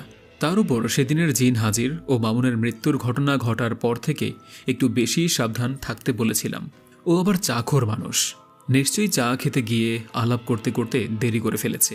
ও আমার কথা কিভাবে ভুলে গেল আল্লাহই জানে। রাত গভীর ছিল, চারপাশে শুধু ঝিঝি পোকার শব্দ। হঠাৎ এক তীক্ষ্ণ চিৎকার শুনে লোকজন ছুটে এলো। দেখল বাঁশের গাদার নিচে কোনোভাবে আটকে আছে একজনে। কেউ বোঝা যাচ্ছে না এতগুলো বাঁশ কি করে হঠাৎ ভেঙে পড়ল। কোনো বাতাস নেই, ঝড় বৃষ্টি নেই, আস্ত বাঁশঝাড় এভাবে ভেঙে পড়ায় সবাই আতঙ্কিত ছিল। লোকজন গিয়ে দেখে বাঁশের সাথে মিশে আছে কাউসারের ছিন্ন বিচ্ছিন্ন রক্তাক্ত দেহ। বাঁশের কঞ্চিগুলো এমনভাবে বিঁধেছে যে একটিও সরানো যাচ্ছে না। পুরো শরীর থেতলে গিয়েছে, হাড়গুলো মাংস থেকে আলাদা হয়ে গিয়েছে। কাউসারের চোখ বড় হয়ে বের হয়ে এসেছে। মুখের ভয়ঙ্কর বেদনার ছাপ দেখে স্পষ্ট বোঝা যায় কতটা কষ্টে মারা গিয়েছে। লোকজনের বর্ণনা যতটুকু শুনেছি, মনে হয়েছে আস্ত বাঁশঝাড় একবারে উপড়ে ভেঙে পড়লেও কারো এমন নির্মম মৃত্যু হওয়ার সম্ভাবনা না। আমার ধারণা বাঁশঝাড় কয়েকবার তার উপরে ফেলা হয়েছে। ঢেকিতে যেমন ধান ভাঙে, সেভাবে বারবার থেতলানো হয়েছে কাউসারকে। হুজুর কথাগুলো বলে কাঁদতে লাগলেন। আমি হুজুরকে স্মরণ করিয়ে দিলাম, মামুন বলেছে ওই কালো ছায়াটা আমাকে মারতে এসেছিল। তাহলে আমার কি হবে এখন? একদিকে শফিক আর একদিকে কাউসার আঙ্কেলের মৃত্যু, অন্যদিকে মামুনের স্বপ্নে এসে আমাকে সতর্ক করে দেওয়া। দুই মিলিয়ে সতর্ক হবার চেয়ে ভয়ে কাটাচ্ছিলাম দিনগুলো আমার। সারাক্ষণ ভয়ে কাঁচোমাচো হয়ে থাকতাম। বাথরুমে গেলেও সাথে একজন নিয়ে যেতাম, তবুও সাহস পেতাম না। ঘুমাতে যাওয়া থেকে ঘুম থেকে ওঠা মাত্রই আয়াতুল কুরসির ভিতরে নিজেকে বন্দি করে রাখতাম। এছাড়া আরও কত শত দোয়া কালাম পড়তাম তার হিসেব নেই। সেদিন মোহতামিম হুজুর বললেন, তোর হাতেই এসবের বিনাশ, মামুনের হত্যার বদলা। সব মিলিয়ে একটা জোশ আসলেও সেই জোশ বেশিক্ষণ স্থায়ী ছিল না, কারণ এই জগতে আমি একেবারেই নতুন। মোহতামিম হুজুর ব্যাপারটা খেয়াল করেছিলেন, তাই 2 দিন পর ডেকে বললেন, আর 2 দিন কষ্ট কর, আমি বৃহস্পতিবার থেকেই তোকে ট্রেনিং দেব। ভয় আর দুশ্চিন্তার মধ্যেও অধীর আগ্রহে বসে রইলাম। একদিন যেন এক একটা বছর মনে হচ্ছিল। অতঃপর বুধবার সন্ধ্যায় হুজুর বললেন, আজ রাতে প্রস্তুত থাকিস। রাত 12টার পরে যখন বৃহস্পতিবার শুরু হবে, তখন তোকে গোরস্থানের ভাঙা কবরে নামতে হবে। হুজুরের কথা শুনে যার পরার নাই অবাক হলাম। মাঝরাতে গোরস্থানে যাওয়া তো দূরের কথা, টয়লেট পর্যন্ত যেতে ভয় পাই আজকাল, আর সেখানে হুজুর এই কথা বলল। হুজুর অভয় দিয়ে বলল, চিন্তা নেই, আমি আছি। ঈশার আজানের আগেই ঠিক করা হলো কোন কবরে নামতে হবে। মাদ্রাসার একটু দূরেই একটা গোরস্থান আছে, সেখানে ভাঙা কবর আছে কিনা জানা নেই। হুজুর বললেন, ওই গোরস্থানের ঠিক মাঝ বরাবর দক্ষিণ পাশে একটা কবর, অনেক আগের, ভেঙে লণ্ডভণ্ড অবস্থা। সোজা ওই কবরে নামতে হবে। জিজ্ঞেস করলাম, আপনি আমার সাথে যাবেন না? বললেন, আমি গেলে কোনো লাভ নেই, সমস্যাটা তোকেই সমাধান করতে হবে। আমি কবরস্থান থেকে দূরে থাকব, না হলে তোর ক্ষতি হতে পারে। বুধবার রাতে খাওয়া দাওয়া করে সবাই ঘুমিয়ে গেল। আমার চোখে ঘুম নেই। 11টার দিকে হুজুর এসে ডাক দিল। আগে বাগেই ভালো করে গোসল দিয়ে আতর মেখে এক প্রকার রেডি ছিলাম। হুজুর ডাকতেই আমি উঠে গেলাম। আমাকেই একটা রেশমি কাপড় দিলেন, তাতে কয়েকটা আরবি নাম্বার লেখা, যেগুলোকে আবজাদ সংখ্যা বলা হয়। বিভিন্ন সূরার আয়াত, শব্দ, অক্ষর ইত্যাদির মাধ্যমে সেটা বানানো হয়ে থাকে। সাথে একটা হারের মালা দিলেন, এটা গলায় পড়তে হবে। একটা হারিকেন হাতে দিয়ে বললেন, ডানে বামে কোনো দিক না তাকিয়ে সোজা গিয়ে কবরে নামবি। মনে রাখিস, আশেপাশে অনেক মায়াবী মোহিনী তোকে ডাকবে। সাবধান, যত মায়াবী ডাক হোক না কেন, ঘাড় ঘুরিয়ে তাকাবি না, না হলে জীবন শেষ ওখানেই। অনেক দোয়া কালাম পরে আমার শরীর বন্ধ করে দিলেন। যাবার আগে একটু গোলাপ জল ছিটিয়ে দিলেন মাথার ওপর। পিছন থেকে বললেন, যাও। আমি চলতে শুরু করলাম। হুজুরের আর কথা শুনিনি। যেই মাদ্রাসার গণ্ডি পার হলাম, একটি গরম বাতাসের ঝাপটা এসে মুখের ওপরে লাগলো। এতটাই গরম যেন চামড়া ঝলসে যাবে। সারা জীবন শুনেছি জিন ভূতপ্রেতের উপস্থিতিতে ঠান্ডা বাতাসের ঝাপটা লাগে, এমন আগুনের বাতাস লাগে কখনো শুনিনি। একটু পরেই পেছন থেকে ফিসফিসিয়ে ভেসে এলো এক মিষ্টি কণ্ঠ, কোথায় যাচ্ছ? আমার শরীর যেন ঝাঁকি মেরে উঠল। বুঝলাম শরীরের লোমগুলো কাটা দিয়ে উঠছে, কিন্তু শরীরে হাত বুলানোর মতো ফুরসত নেই। ফোকাস রাখতে হবে শুধু গোরস্থানের দিকে। সেই কণ্ঠটা আবার ডাকলো আমায়, একটু থামো প্রিয়, কিছু কথা আছে। সেদিনের সেই ডাক আজও স্পষ্ট মনে আছে আমার। আজ পর্যন্ত এভাবে প্রিয় বলে কেউ ডেকেছে বলে মনে পড়ছে না। আমার পা যেন থমকে গেল। না, আমি ইচ্ছে করে থামাইনি। এমন সময় পিছন থেকে বলতে লাগলো, একবার তাকাও আমার দিকে, একটিবার দেখো আমায়। আরও অনেক নোংরা কথা বলতে লাগলো। আমি কথার মাঝে হারিয়ে যেতে লাগলাম। আমার শরীর যেন আমার বশে নেই। ওই মায়াবী কণ্ঠের বশবর্তী হয়ে তার কথায় মোহিত হয়ে আছে। ঘাড় আস্তে আস্তে ঘোরাতেই যাচ্ছিল। এমন সময় কানের কাছে খুব জোরে একটা ধমক শুনলাম, তোকে বলা হয়েছে না পিছনে না তাকাতেই। আমি ভয় পেয়ে চমকে গেলাম। না, কণ্ঠটা আমার মোহতামিমের হুজুরে ছিল না, ওটা আমার নানার কণ্ঠ ছিল। আমি মুখ ফসকে বলেই ফেললাম, নানা তুমি এখানে? অমনি সাথে সাথে এমন বড় ঝড় শুরু হলো, রাস্তার দুই পাশের গাছপালা সব উপড়ে ফেলবে যেন। বাতাসের ঝাপটা সামনে, আমি ঠিক থাকতে পারলাম না, মুশকিল হয়ে যাচ্ছিল। বুঝে গেলাম এটা আমার নানার কণ্ঠ হলেও নানা ছিল না। ছদ্মবেশে এটাও কোনো জিন হবে, কারণ ওদের লক্ষ্য এখন দুটো মাত্র। এক, আমাকে কথা বলতে হবে। দুই, পিছনে তাকাতে হবে। তাহলে আমার মৃত্যুর সাথে সাথে ওদের প্রতিশোধও পূরণ হয়ে যাবে। মনে মনে খুব দরুদ পড়তে শুরু করলাম। কারণ হাদিসে এসেছে, যে বান্দা দরুদ পড়ে তার উপরে নগদ 10টি রহমত নাজিল হয়। পাশে হুজুর নেই, কেউ নেই। এই অবস্থায় দরুদ পড়া ছাড়া আর কিছুই মাথায় আসছিল না। দরুদ পড়ে পড়ে চোখ বন্ধ করে সামনে এগোচ্ছিলাম। আমার বিশ্বাস আমি পিছনে তাকাবো না। না তাকানো অবধি একটা ফুলের টোকাও ওরা দিতে পারবে না আমাকে। এভাবে একটু একটু চলতেই খেয়াল করলাম বাতাস থেমে গিয়েছে, গাছের নড়াচড়াও আর নেই। বুঝলাম এই যাত্রায় হয়তো একটু মুশকিল আসান হলো। ভয়ে ভয়ে চোখ খুললাম, সামনেই সেই বিশাল কালো ছায়াটা দাঁড়িয়ে আছে। এবার বুঝি আমার প্রাণ যায় যায় অবস্থা।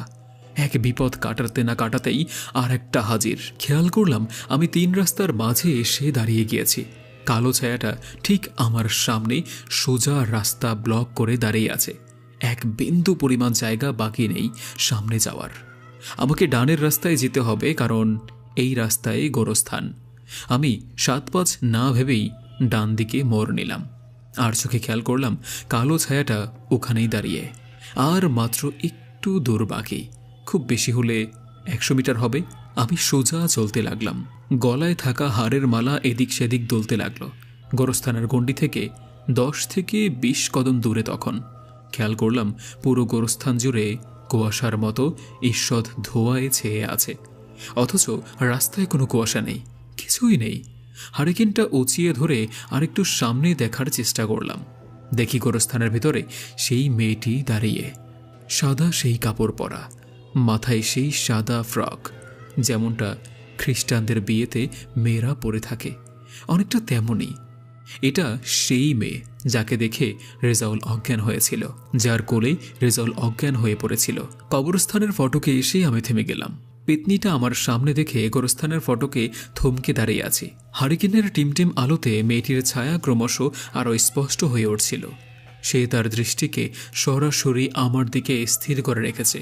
মনে হচ্ছিল তার চোখ থেকে আগুনের ফুলকি বেরোচ্ছে। হঠাৎ একটা ফিসফিসানি আমার কানে ভেসে এলো, তোমাকে আমার প্রয়োজন, এগিয়ে আসো। মেয়েটির ঠোঁটের নড়াচড়া আর চোখের ভাষা আমাকে মন্ত্রমুগ্ধের মতো কাছে ডাকছিল।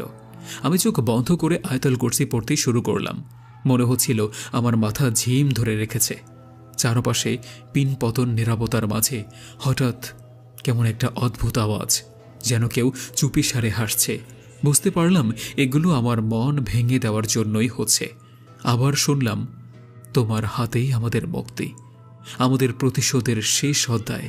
তুমি এগিয়ে এলে সব শেষ হবে। মেয়েটি এক পা এগিয়ে আসছে, অথচ তার পায়ের নিচে মাটি নেই। আমার গলা শুকিয়ে কাঠ হয়ে গেল, শরীরটা যেন পাথর হয়ে গেল। তখনও পিছন থেকে কেউ আমার কাঁধে হাত রাখল।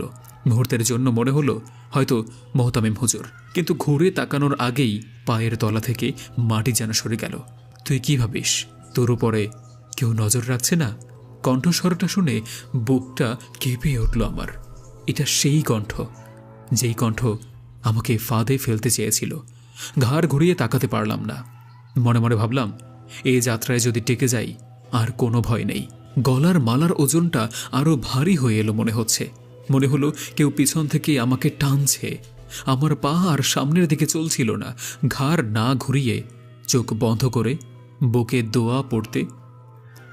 দোয়া পড়ে ফুল দিতে লাগলাম। এমন সময় সামনে থাকা পেতনিটা কর্কশ গলায় চেঁচিয়ে উঠল, তুই আমাদের কিছুই করতে পারবি না। যেই মাত্র প্রথম কদম রাখলাম সব শান্ত হয়ে গেল। সামনের পেতনিটাও হাওয়ায় মিলিয়ে গেল। সব চাপা গোঙানির আওয়াজ বন্ধ হয়ে গেল। মাটি ফুঁড়ে যতগুলো হাত বেরিয়ে এসেছিল সব নিমেষেই মিলে গেল। কবরস্থানের ফটক পেরিয়ে সেই ভাঙা কবর খুঁজতে শুরু করলাম।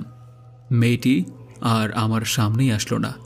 দক্ষিণের দিকে দেখি সেই ভাঙা কবর, চারপাশটা ঝিমঝিম করে উঠল। আমি ঝুঁকে পড়তেই দেখলাম ভাঙা কবরের ভেতর কিছু একটা রয়েছে। কবরের ভেতর জ্বলন্ত কয়লার স্তূপ বানিয়ে রাখা। আগুনের তীব্র গরমে ঘাম ছুটে গেল। এই গনগনে আগুনের উপরে শুয়ে থাকতে হবে। এটা কি সম্ভব? হুজুর এত কঠিন পরীক্ষায় ফেললেন আমাকে। খেয়াল করে দেখলাম ওখানে একটা বক্স রাখা আছে। আরে এটাই তো সেই বক্স যার কথা হুজুর বলেছিলেন। এটাই নিয়ে যেতে হবে আমাকে। একটু ঝুঁকে হাত বাড়িয়ে বক্সটা নিতে গেলাম। নাগাল পাচ্ছি না। খুব খুব চেষ্টা করলাম, কোনোভাবেই নাগাল পাচ্ছিলাম না। হাতে কোনো লাঠিও নেই। একটা বুদ্ধি মাথায় আসলো, হারিকেন দিয়ে ঠেলে ঠুলে কিনারায় আনা যায় কিনা দেখা যাক। হারিকেন দিয়ে ঠেলতে লাগলাম। হারিকেন হাত থেকে পড়ে গেল কবরের ভিতরে। যেই মাত্র হারিকেন পড়ে গেল, কবরে বিছিয়ে থাকা গনগনে আগুনের কয়লা মুহূর্তেই কোথাও উধাও হয়ে গেল। খেয়াল করলাম একটা নরম তোষকের বিছানা পরিণত হয়েছে কবরের ভিতরে। এক পলকেই খুব খুশি হয়ে গেলাম। আহ, কত সুন্দর বিছানা! এমন বিছানায় যে কেউ ঘুমাতে চাইবে। আমারও লোভ জাগলো। লাফ দিয়ে নেমে পড়লাম বিছানার উপরে। কি নরম তুলতুলে সেই গতি! এতক্ষণের সব ক্লান্তি নিমিষেই দূর হয়ে গেল। বক্সটা হাতে নিয়েই নরম বিছানায় গা এলিয়ে দিলাম। আরামের আবেশে চোখ বন্ধ হয়ে আসলো। কয়েক পলক কাটালাম এভাবেই। চোখ বন্ধ থাকলে কানের পাওয়ার কয়েক গুণ বেড়ে যায় বোধহয়। খেয়াল করলাম ফোঁস হিস হিস করে কেমন শব্দ আসছে। ক্রমশই শব্দের তীব্রতা বাড়তে লাগলো। এক প্রকার বিরক্ত হয়েই চোখ খুললাম। চোখ খুলতে আর দেরি নেই, এক ঝটকায় উঠে বসে পড়েছি। তাকিয়ে দেখি ডানে বামে মাথার দিকে পায়ের দিক থেকে অসংখ্য কালো আগুনের চোখওয়ালা বিশাল সাইজের ভয়ঙ্কর সব সাপ দল বেঁধে আমার দিকে প্রবল গতিতে ছুটে আসছে। হারিকেনটা হাতে নিয়ে একটা দৌড় দিলাম। ডান বাম কোনো দিক না তাকিয়েই এক দৌড়ে সোজা মোহতামিম হুজুরের রুমের দিকে ছুটলাম। মনে হলো পিছনে কোনো অশরীরী গোষ্ঠী আমাকে ধাওয়া করছে। গাছপালা সব মই দিয়ে দুমড়ে মুচড়ে এগিয়ে আসছে আমার দিকে। পিছনে তাকানোর সময়টুকুও পেলাম না। এক দৌড়ে সোজা মোহতামিম হুজুরের রুমের সামনে। কোনো রকম দরজার সামনে এসে পৌঁছালাম। মাটির উপর বসে হাঁপাতে লাগলাম। হাতের মুঠোয় ছিল ছোট্ট কাঠের বক্স। এর ভিতর কি আছে তা এখনও জানি না। কিন্তু এই যাত্রায় আমি বেঁচে গেলাম নাকি এক নতুন বিপদকে আমন্ত্রণ জানালাম তা এখনও নিশ্চিত হতে পারছি না। হুজুরকে ডাকলাম, আমি এসে গিয়েছি। হুজুর দরজা খুলে বলেন, জলদি ভিতরে আয়। আমাকে টেনে ভিতরে নিয়েই দরজা বন্ধ করে দিলেন। যখনই আমার হাতের বক্সের দিকে নজর গেল, হাত থেকে খাবলা মেরে বক্সটা ছিনিয়ে নিলেন। নিয়েই তাড়াহুড়ো করে বক্সটা আলমারির ভিতরে একটা ছোট্ট ডয়ারের মধ্যে কাপড় পেঁচিয়ে ভরে রাখলেন। মোহতামিম হুজুর যখন তাড়াহুড়ো করে বক্সটা আলমারির ভিতরে রাখলেন, তখন মনে হচ্ছিল সব কিছু ঠিকঠাক হয়নি। একটা অদ্ভুত অস্বস্তি কাজ করছিল। এমন করলেন কেন? হুজুর বললেন, চলে যা, এখন ঘুমা গিয়ে, এখন তোর কাজ নেই। কিন্তু আমি বুঝতে পারছিলাম না কেন হুজুর আমাকে ঘুমাতে যেতে বললেন। রাত তখন প্রায় ৩টা। মাদ্রাসার সাইলেন্স এমনই, যেন সময় থেমে আছে। হঠাৎ করেই বাতাসের ঝাপটা আমার জানলার পর্দাটা তুলে দিল। হো হো করে ভিতরে বাতাস ঢুকতে লাগলো, যেন সেই গোরস্থানের আগুনের বাতাস আবারও ফিরে এসেছে। আমি জানালার বাইরে তাকালাম, আর তখনই দেখলাম গোরস্থানের দিক থেকে একটা কালো ধোঁয়ার মতো কিছু মাদ্রাসার দিকে ধীরে ধীরে এগিয়ে আসছে, যেন আমার দিকে সোজা তাকিয়ে। আমার কপালে ঘাম জমে গেল। পিছনে তাকিয়ে দেখলাম মোহতামিম হুজুরের ঘরের আলো জ্বলছে। দৌড়ে সেখানে গিয়ে দরজা খুললাম। হুজুর কিছু একটা আসছে। হুজুর আমাকে শান্ত করার চেষ্টা করলেন। ভয় পাস না, তোর কাজ শেষ হয়নি। এখনও তোকে অনেক কিছু দেখতে হবে, কিন্তু ওসব তোর কোনো ক্ষতি করতে পারবে না। এরপর হুজুর একটা মোমবাতি জ্বালিয়ে দিলেন। এই মোমবাতি নিভে গেলে বুঝবি ওরা আমাদের কাছেই পৌঁছে গিয়েছে। আমার মনে হচ্ছিল আমি কোনো দুঃস্বপ্নের মধ্যে আছি। সময় যেন চলতেই চায় না। মোমবাতির শিখা কাঁপছে, আর বাইরে থেকে সেই গম্ভীর কণ্ঠস্বর শুনতে পেলাম, আমার ভাইকে ফিরিয়ে দাও, আমার ভাইকে ফিরিয়ে দাও। অনবরত এমন বাচ্চাদের প্যান প্যানের শব্দে আমার কান ভারী হয়ে গেল। মনে হলো হুজুর দ্রুত একটা রেশমি কাপড় দিয়ে আমাকে জড়িয়ে ধরে বললেন, কোনো কথা বলবি না, তুই শক্ত থাক। এখন থেকে শুরু হবে সত্যিকারের লড়াই। বাইরের সেই কালো ধোঁয়া এখন দরজার সামনে। মোমবাতির আলো নিভে গেল। পুরো ঘর অন্ধকারে ঢেলে গেল। ভয়ে চোখ বন্ধ করে ফেললাম, কিন্তু কালো সেই ছায়াটি এখনও আছে কিনা তা জানি না। তাকে দেখতেই আলতো করে চোখ খুললাম। দেখলাম ছোট্ট একটা বাচ্চা কালো কাপড়ে আগা গোড়া মোড়ানো অবস্থায় আমার দিকে আসছে। আস্তে আস্তে আমার মাথার কাছেই চলে এসেছে। আমি ছানা ভরা চোখে হুজুরের দিকে তাকালাম। দেখি হুজুরের কোনো ভ্রুক্ষেপ নেই এদিকে। ওনার সম্পূর্ণ মনোযোগ এখন আলমারের দিকে। সেই বক্সের দিকে। আমার পাশে আস্ত একটা প্রেতাত্মা দাঁড়িয়ে আমাকে রক্ষা করার বিন্দু পরিমাণ চেষ্টাও করছে না তিনি। উনি কি জানেন না এখানে জিন এসেছে?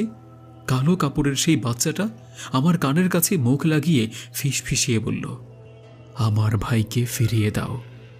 খেয়াল করলাম ওর চোখে পানি। কাহিনী কিছুই মাথায় ঢুকছে না আমার। চোখের সামনে সব কিছু কেমন ফ্যাকাশে হয়ে আসছে। মাথা ভো ভো করছে জ্ঞান হারানোর পূর্বে। শেষ কথা শুধু মনে থাকলো, তোমার হুজুর তোমার সাথে বেইমানি করেছে। পিচ্চি ভূত কানে কানে যা বলে গিয়েছিল আমাকে, জ্ঞান ফেরার পরে মাথায় সেই একটা কথাই ঘুরপাক খেতে লাগলো, তোমার হুজুর তোমার সাথে বেইমানি করেছে। আবার মনে পড়ল, আমার ভাইকে ফিরিয়ে দাও। চোখের সামনে ভেসে উঠতে লাগলো সেই পিচ্চিটার কান্না মাখা মুখ, চোখ থেকে গড়িয়ে পড়া অশ্রুকণার ছবি। যতই ভাবছিলাম ততই অস্থির হচ্ছিলাম। সারা দিন এভাবেই কাটল।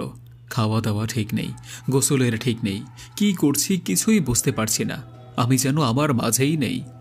দিনে তবু যেমন তেমন, রাত হলে এসব চিন্তা মাথায় সওয়ার হয় বেশি। মাদ্রাসার বাহিরে বসে বসে ভাবছি, এসব কেন হচ্ছে?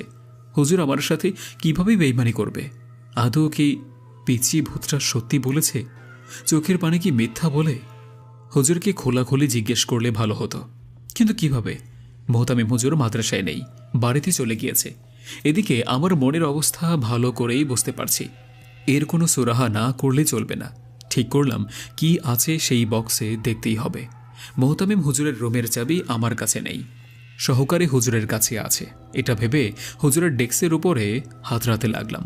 অন্ধকারে হাতড়াচ্ছি, এমন সময় আমার হাত ধরে ফেলল কেউ। ভয় পেয়ে চমকে উঠলাম।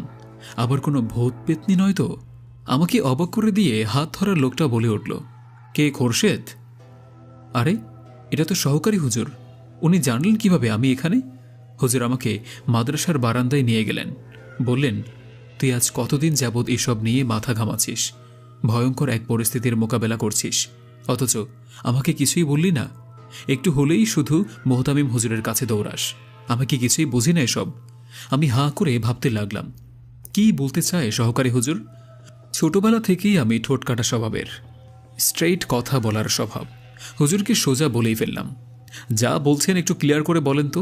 এমনিতেই মাথা হ্যাং হয়ে আছে আমার, আর তেনা পেঁচাইয়েন না, ভাল লাগে না এসব। মোহতামিম হুজুর সম্পর্কে জানলে কিছু বলুন আমাকে, নইলে চাবি দেন। চাবি দিয়ে কি করবি? হুজুরের রুমের তালা খুলে দেখব আলমারিতে রাখা বক্সে কি আছে। দিন জলদি। হুজুর আমার দিকে অপলক দৃষ্টিতে তাকিয়ে বললেন, এই নে চাবি। আমি আবার হাঁ করে রইলাম। বলতেই চাবি দিয়ে দিল।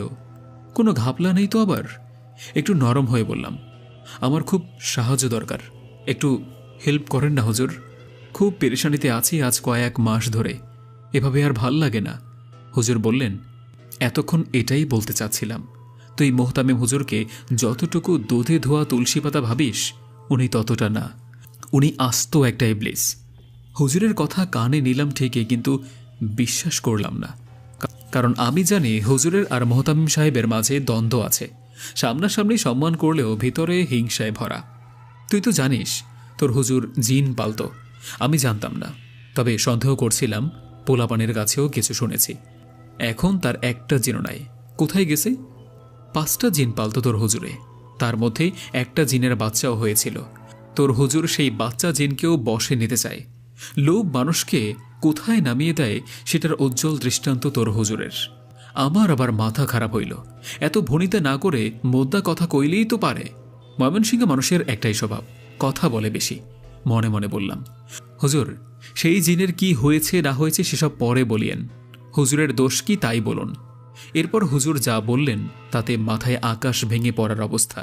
মোহতামিম হুজুর একদিন ধ্যানে বসেছেন, চিকিৎসা করতে হবে, টাকা কামানোর বড় ধান্দা এটা।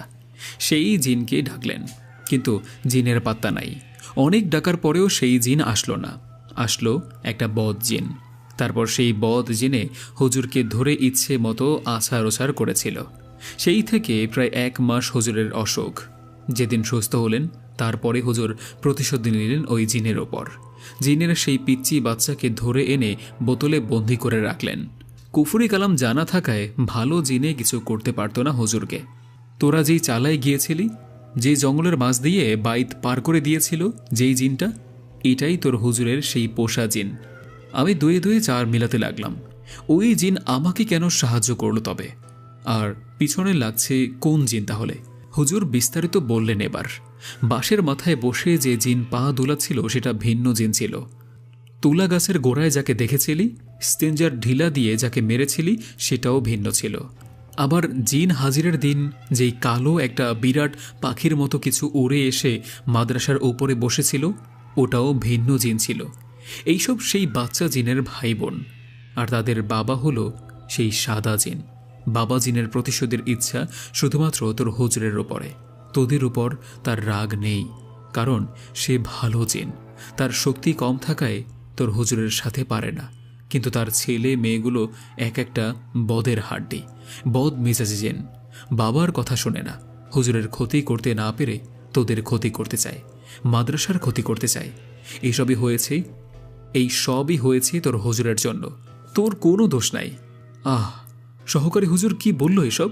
তাহলে সাদা জিনকে পাবো কোথায়? আর বাচ্চাদের থেকে মুক্তির উপায় কি? তবে আমরা যে সেদিন ঢিল মেরেছি, হার্টের স্তূপ ভেঙে ফেলেছি, ওসব কিছু না? হুজুর বললেন, না, ওসব কিছুই না, ওসব একটা বাহানা মাত্র। তাহলে সেই বাচ্চা জিন এখন কোথায়, যাকে মোহতামিম হুজুর আটক করেছেন? হুজুর আমাকে অবাক করে দিয়ে বললেন, ওটাই সেই জিন যাকে তুই কবর থেকে তুলে এনেছিস সেই রাতে। হায় আল্লাহ, এত বড় ভুল আমি করলাম কিভাবে? মোহতামিম হুজুর এমনি বলির পাঠা বানালো আমাদের। একটা বুজুর্গ মানুষ ভাবছিলাম তাকে, এই তার বুজুর্গের নমুনা। রাগে দুঃখে যতগুলো সভ্যকালে শিখেছিলাম সম্মানসূচক সব ঝাড়লাম। বহুদিন পর গালির প্র্যাকটিস করলাম। এরপরে মাথায় আর কোনো কাজ করল না। একটা দৌড় দিলাম মোহতামিম হুজুরের রুমে। তালা খুলে আলমারি খুলে ড্রয়ার খুলতে যাব, দেখি ওখানেও তালা মারা। হায় হায়, এখন কি হবে? এই তালার চাবি কই? আমার পিছনে সহকারী হুজুরও আসলেন। হুজুর দেখলেন ওখানে তালা দেওয়া, বললেন, এই চাবি আমার কাছে নেই, ভিন্ন কিছু চিন্তা কর। আমি ঠিক করলাম ড্রয়ার ভেঙেই ফেলব, কারণ ওই বক্স আমি এনেছি, ওটার দায়িত্ব আমার। হুজুরের ভুলের জন্য আমি মরব কেন? মামুন মরেছে, শফিক, কাউসার আঙ্কেলকে কত নির্মমভাবে মৃত্যু দিয়েছে, এসবের দায়ভার আমি নেব কেন? সহকারী হুজুর আমার মনের কথা জানলেন কিনা জানি না। হুজুর বলে উঠলেন, মামুনের মৃত্যু সেই তুলা গাছের নিচের কালো ছায়ার হাতে হলেও শফিক আর কাউসারকে সেই মারেনি, ওটা তোর হুজুর মেরেছে। একটু পরপর এমন কিছু শুনছি, অবাক না হয়ে পারছি না। হুজুর কিভাবে মারবেন? হুজুর তো ওখানে ছিলই না, তাহলে কিভাবে সম্ভব? সহকারী হুজুর আর কিছু বললেন না। আমিও আর দেরি করলাম না, একটা হাতুড়ি খুঁজতে লাগলাম। হুজুর ডান হাতে এগিয়ে দিলেন হাতুড়ি। হুজুরের হাতে হাতুড়ি দেখে চমকে গেলাম। উনি হাতুড়ি পেলেন কোথায়? তবে কি তিনি জানেন ভিতরের ডয়ারে তালা? সেটা ভাঙতে হবে? তার মানে তিনিও তালা ভাঙতে চান?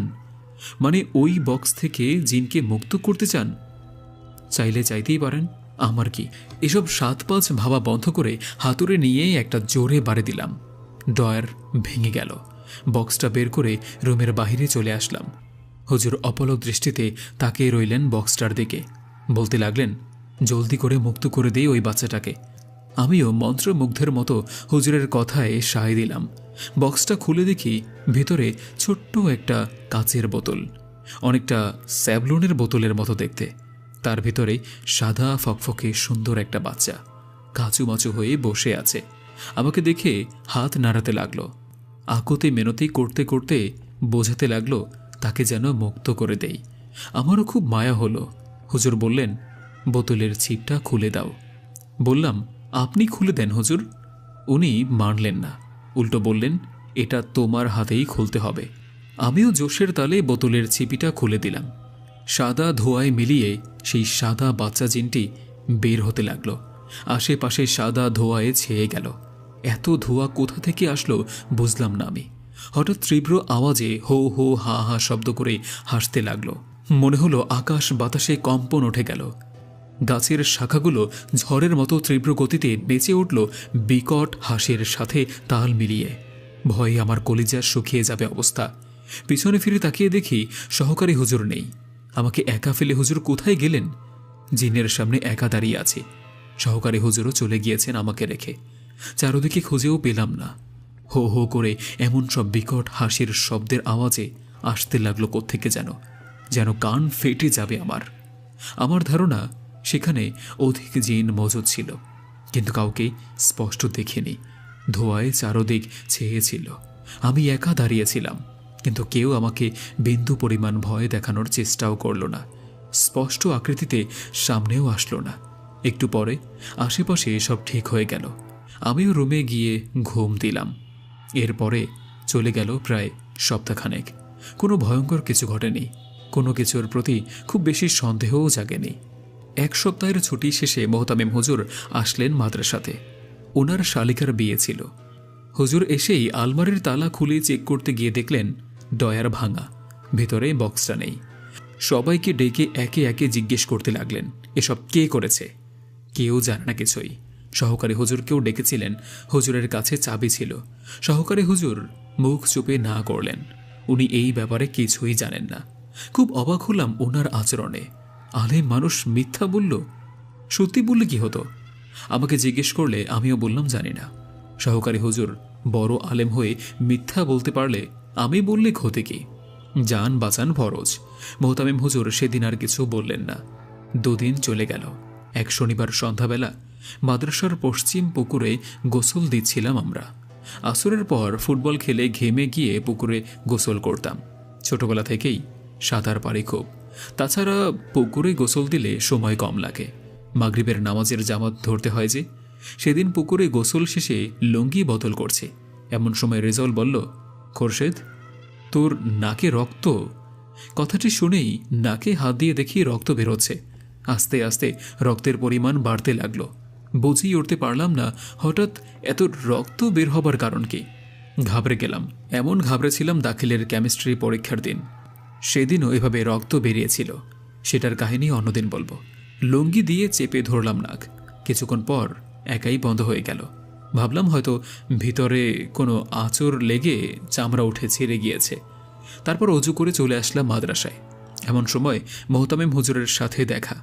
হুজুর মুচকি একটা হাসি দিয়ে বললেন, মাত্র শুরু। হুজুরের কথার আগা মাথা না বুঝেই চলে গেলাম। মাগরিব ঈশা পার হলো, কোনো কিছুই টের পেলাম না। সব স্বাভাবিক। রাত 10টার দিকে ছুটি হলে সবাই দল বেঁধে হিসু করতে ছুটি। ফেরত আসার পূর্বে মনে হলো কেউ আমাকে ফলো করছে। আশেপাশে ভিন্ন কিছু আছে। কেমন একটা অস্বস্তি হচ্ছিল। তাড়াতাড়ি করে দৌড়ে চলে আসলাম। আমাদের রুমেই থাকতেন সহকারী হুজুর। ঘুমানোর আগে ভাবলাম হুজুরকে বিষয়টা জানাই। ওনার কথাতেই যেহেতু জিনকে ছেড়ে দিয়েছি, সহকারী হুজুরকে বলতেই হুজুর বললেন, নাকের রক্ত পড়া স্বাভাবিক বিষয়। নাকের কোনো মেমব্রেন মানে পর্দায় ওগুলো হয়তো ছেড়ে গেলে এমন হয়। হাঁচি দিলে এটা হয় সাধারণত। হুজুরকে অস্বস্তির কথা জানাতেই ওসব আমার মনের ভুল। ওসব চিন্তা না করে যেন ঘুমিয়ে যাই। আমার কেমন সন্দেহ হতে লাগলো। আসলে কয়েক মাস যাবৎ এত কিছুর মধ্য দিয়ে যাওয়ার ফলে একটু বেশি সন্দেহপ্রবণ হয়ে পড়েছি আমি। হওয়াটাও স্বাভাবিক, তাই নয় কি? হুজুরকে বলেই ফেললাম, আপনার জন্যই এসব হচ্ছে। আপনার কথাতে যদি ওদিন জিনকে না ছাড়তাম তাহলে এমন হতো না। আপনার কথা শুনেই উচিত হয়নি। আমার কথা শুনে হুজুর হাঁ করে রইলেন। ওই বক্স তাহলে তুই নিয়েছিস? হ্যাঁ, আমি তো নিয়েছি। আপনার সামনেই তো নিলাম। কি? কখন? কবে? আমার খুব রাগ হলো। সেদিনই তো আপনার সামনে নিলাম। আপনিই তো চাবি দিলেন তালা খুলতে। হুজুর ধমক দিয়ে বললেন, কি বলছিস এসব? হ্যাঁ, আমি কবে চাবি দিলাম? খুলে বলতো কাহিনী কি? তারপর সেই রাতের কথা সব কিছু খুলে বললাম। সব কিছু শুনে হুজুর বললেন, তোর কোথাও ভুল হচ্ছে। জিন ভূত সম্পর্কে আমার কোনো ধারণাই নাই। এসব বিষয়ে একেবারেই অজ্ঞ আমি। আর তোর সাথে আমার দেখাও হয়নি সেই রাতে। এখানে ভিন্ন কোনো বিষয় হয়েছে হয়তো। ভালো করে চিন্তা কর। হুজুরের সাথে আর কথা বাড়ালাম না। ধারণা করলাম সেই রাতে আমার সামনে হুজুর নয় অন্য কেউ ছিল। তাছাড়া মোহতামিম হুজুরের এত গভীর কথা সহকারী হুজুরের জানারও কথা না। উনি কোন জিনকে পালেন, কোন জিনকে বশে আনতে গিয়ে জিনের হাতে ধোলাই খেয়েছেন, এসব নিশ্চয়ই হুজুরকে বলতে যায়নি। কারণ নিজের দোষ কেউ ঢোল পিটিয়ে বলে না। আবার দুইয়ে দুইয়ে চার মিলাতে লাগলাম। এছাড়া আর কোনো কাজই নেই এখন। বাঁচতে হলে জানতেই হবে। সেই রাতে আর ঘুম হলো না। সকালে মোহতামিম হুজুর আসলেন। একটু পরেই আমাকে ডাকলেন। সাত সবক শেষ করতেই বললেন, কেন করলি এটা? ভাবলাম সহকারী হুজুর বলে দিয়েছে। কিছু বলার আগেই হুজুর উত্তর দিলেন, তোর কি মনে হয় তোর খারাপ চাইব আমি? আমি বললাম, হুজুর আমি ছোট মানুষ, এত কিছু বুঝবো কিভাবে? আমার জ্ঞান কম, অভিজ্ঞতাও কম। ভাবছি সহকারী হুজুর বলেছেন ভালোই হবে হয়তো। হুজুর বললেন, যা হয়েছে ভুলে যা, যা হবে দেখা যাবে। এরপরে চলে গেল আরও 1 সপ্তাহ। আমার সাথে কোনো খারাপ কিছু ঘটেনি। হুজুরের সাথে ঘটেছে কিনা জানি না। ধীরে ধীরে আমার সবক বাড়তে লাগলো। আগে যেখানে 1 পৃষ্ঠা সবক দিলাম, সেখানে 2, 3, 4 এভাবে 5 পৃষ্ঠা পর্যন্ত হয়ে গেল। আশেপাশে 2 জন আমার কম্পিটিটর থাকলেও ওদেরকে ছাড়িয়ে গেলাম। একদিন ফজরের পরে সবক নিয়ে গেলাম সহকারী হুজুরের কাছে। নামাজের সময় হয়ে যাচ্ছিল, তবুও আমার সবক শেষ হয় না। অর্ধেক পারা হবার পর হুজুর বললেন, আরও আছে? আমি কিছু বললাম না। হুজুর বললেন, নামাজে যা। চলে গেলাম নামাজে। নামাজের পরে মোহতামিম হুজুর আসলেন। আবার গেলাম সবক দিতে। এবার মোহতামিম হুজুরের কাছে আরও অর্ধেক পারা সবক দিয়ে যখন ফিরে আসলাম, শুনলাম সহকারী হুজুর মোহতামিম হুজুরকে বলছেন, কয় পৃষ্ঠা দিল সবক? 10 পৃষ্ঠা। ফজরের আগেও 10 পৃষ্ঠা দিয়েছে। মোহতামিম হুজুর গরজ করলেন না। ছোটবেলা থেকেই ব্রেন খুব শার্প ভেবে ছেড়ে দিলেন। সহকারী হুজুর জিনের সন্দেহ করলেন, স্পষ্ট বুঝলাম। এরপর এলো আমার পাগড়ি নেওয়ার সময়। ততদিনে হাফেজ হয়ে গিয়েছি। পরশু মাহফিল, আমাকে পাগড়ি দিবে, সাথে সেই রেজাউল। আমাদের খুশি অনেক। সবক নেই, কিছু নেই। রাতে রেজাউলের সাথে ড্যাংড্যাং করতে করতে ওর লজিন মাস্টার বাড়ি গেলাম ওর খাবার আনতে। সেই কবরস্থানের পাশে দিয়ে যেতে হয়। যাওয়ার সময় যেমন তেমন, ফেরার সময় দুজনেই ঘেমে একাকার। এত কুয়াশার মাঝেও দুজনে ঘেমে যাচ্ছি। হুডির দড়ি যেন গলায় আটকে যাচ্ছে। তাড়াতাড়ি হুডি খুলে ফেললাম। হুডি খুলতেই দেখি সহকারী হুজুর আমাদের সামনে সেই গোরস্থানের ওখানে দাঁড়িয়ে। ভালো করে খেয়াল করে দেখলাম হুজুর গোরস্থানের ফটকের বাহিরে নন, ভিতরে দাঁড়িয়ে। মাথাটা হুজুরের, কিন্তু বডিটা মেয়ের। একটুও ভয় পাইনি। তবে রেজাউল ভয়ে শেষ। ওর বিছানায় মোতা তাবিজেও বোধহয় কাজ হবে না আজ। হুডি খুলতেই দেখি সহকারী হুজুর আমাদের সামনে সেই গোরস্থানে দাঁড়িয়ে আছে। হুজুর, এখানে কি করছেন? আমার গলা থেকে যেন নিজের অজান্তেই কথা বের করল। উনি কিছু বললেন না, শুধু ঠোঁটের কোণে অদ্ভুত এক মুচকি হাসি। দূর থেকেই খেয়াল করলাম রেজাউলও তাকিয়েছিল। হঠাৎ সে আমার হাত চেপে ধরল। খুরশেদ, চলে যাই, কথা না বাড়াই। কিন্তু আমি দাঁড়িয়ে রইলাম। আপনি তো রুমে থাকার কথা, এখানে কেন? আমি আর একবার জিজ্ঞেস করলাম। হুজুর এবার ধীরে ধীরে বললেন, তুই জিজ্ঞেস করছিস কেন, জানিস না? তখন ওনার কণ্ঠস্বর যেন গভীর থেকে গভীরত হয়ে উঠল। কারণ ওনার কণ্ঠ এমন না। আপনি তো সহকারী হুজুর, তাই না? আমি নিশ্চিত হয়ে চাইছিলাম। উনি হাসলেন, এবার একটু জোরেই হাসলেন। যেটা ভাবছিস ঠিক আছে, আর যা দেখছিস সেটাও ঠিক। এখন তুই যা, না হলে তুইও আফসোস করবি, যেমনটা তোর মোহতামিম হুজুর করছে এখন। ওনার কথা যেন আমার শরীর জমিয়ে দিল। রেজাউল আবারও বলল, চল ভাই, এই জায়গাটা ভালো না। আমরা দুজনেই দৌড়াতে শুরু করলাম। পিছনে তাকায়নি আর। মনে হচ্ছিল আজ কেউ আমাদের ফলো করছে না। মাদ্রাসায় ফিরে এসে রেজাউল বলল, খুরশেদ, জানিস তো গোরস্থানের ভিতরে এই সময় কোনো মানুষ ঢোকে না। এই শীতে মানুষ ঢুকলো, আর শরীর মেয়েদের মতো। এটা মানুষ নয়। আমি কিছু বললাম না, কারণ ওর সাথে আমি পরিচিত। তাছাড়া ওকে বলেও লাভ কি? ভয় পেলে আবার বিছানা ভাসিয়ে দেবে। রাত ভোর হতে যেন চিরকালের মতো লম্বা মনে হচ্ছিল। আনন্দের প্রহরের অপেক্ষা। পরদিন সকালে মোহতামিম হুজুর যখন পাগড়ি নেওয়ার প্রস্তুতির কথা বলছিলেন, সহকারী হুজুরের চোখে অদ্ভুত এক চাহনি দেখলাম। তিনি আমার দিকে তাকিয়েই মুচকি হাসছিলেন, যেন কোনো পুরনো রহস্য লুকিয়ে আছে। মাহফিল শুরু হওয়ার আগে থেকেই সহকারী হুজুরের চোখের সেই অদ্ভুত চাহনি আমাকে অস্বস্তিতে ফেলছিল, যেন উনি কিছু বলতে চাইছেন কিন্তু বলছেন না। মাহফিলের ভিতরে আমি আর রেজাউল চুপচাপ এক কোণে বসেছিলাম। অতিথিদের আগমন, বক্তৃতা সব কিছু ঠিকঠাক চলছিল, তবে আমার মনোযোগ বারবার সহকারী হুজুরের দিকে চলে যাচ্ছিল। পাগড়ি নেওয়ার আনুষ্ঠানিকতা শুরু হয়ে গেল। আমার নাম ডাকা হলো। বুকটা ধুকবুক করতে করতে মঞ্চে উঠলাম। মোহতামিম হুজুর, আমার সেই প্রিয় হুজুর, সভাপতি ও প্রধান বক্তা, পাগড়ি তুলে আমার মাথায় পরিয়ে দিলেন।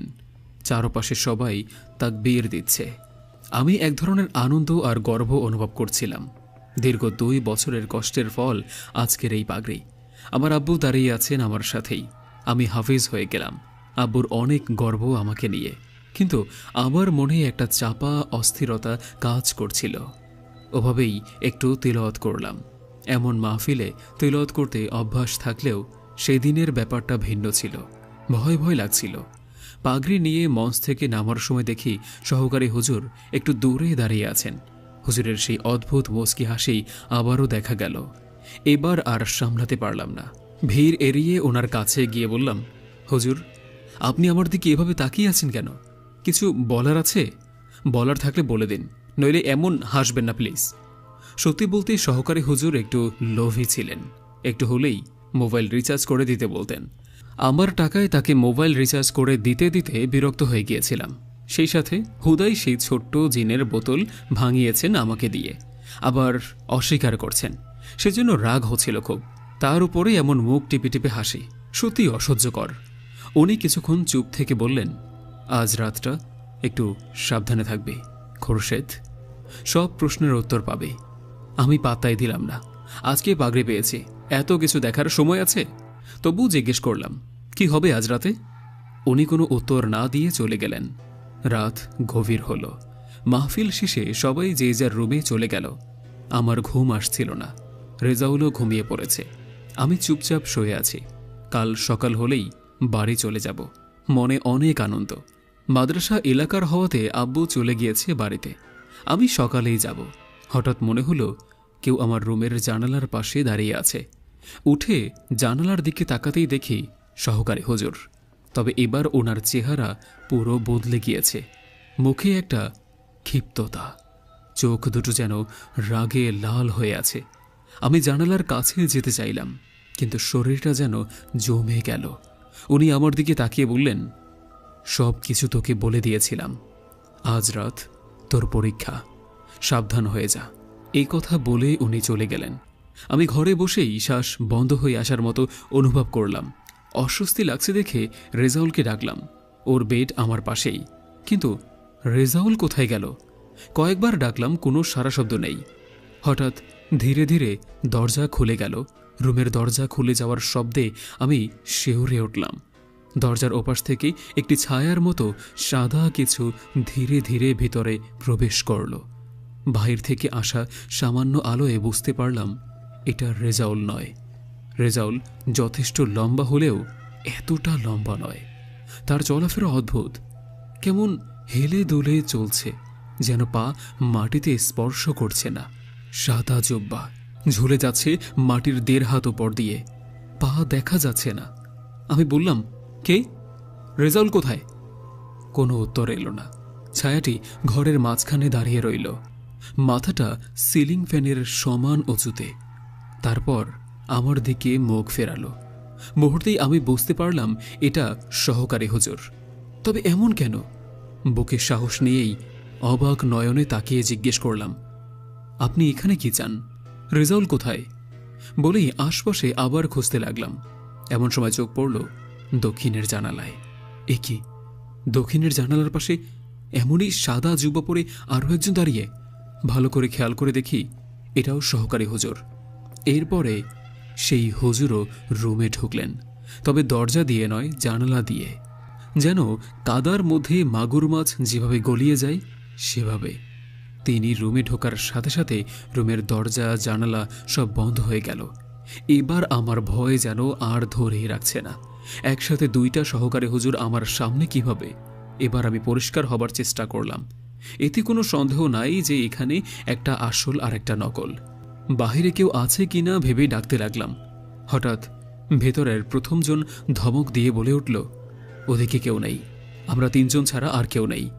সে বলল, তুই কি ভেবেছিলি 2-3টা মন্ত্র আর আয়াত জপে আমার থেকে রেহাই পেয়ে যাবি? এতই সহজ?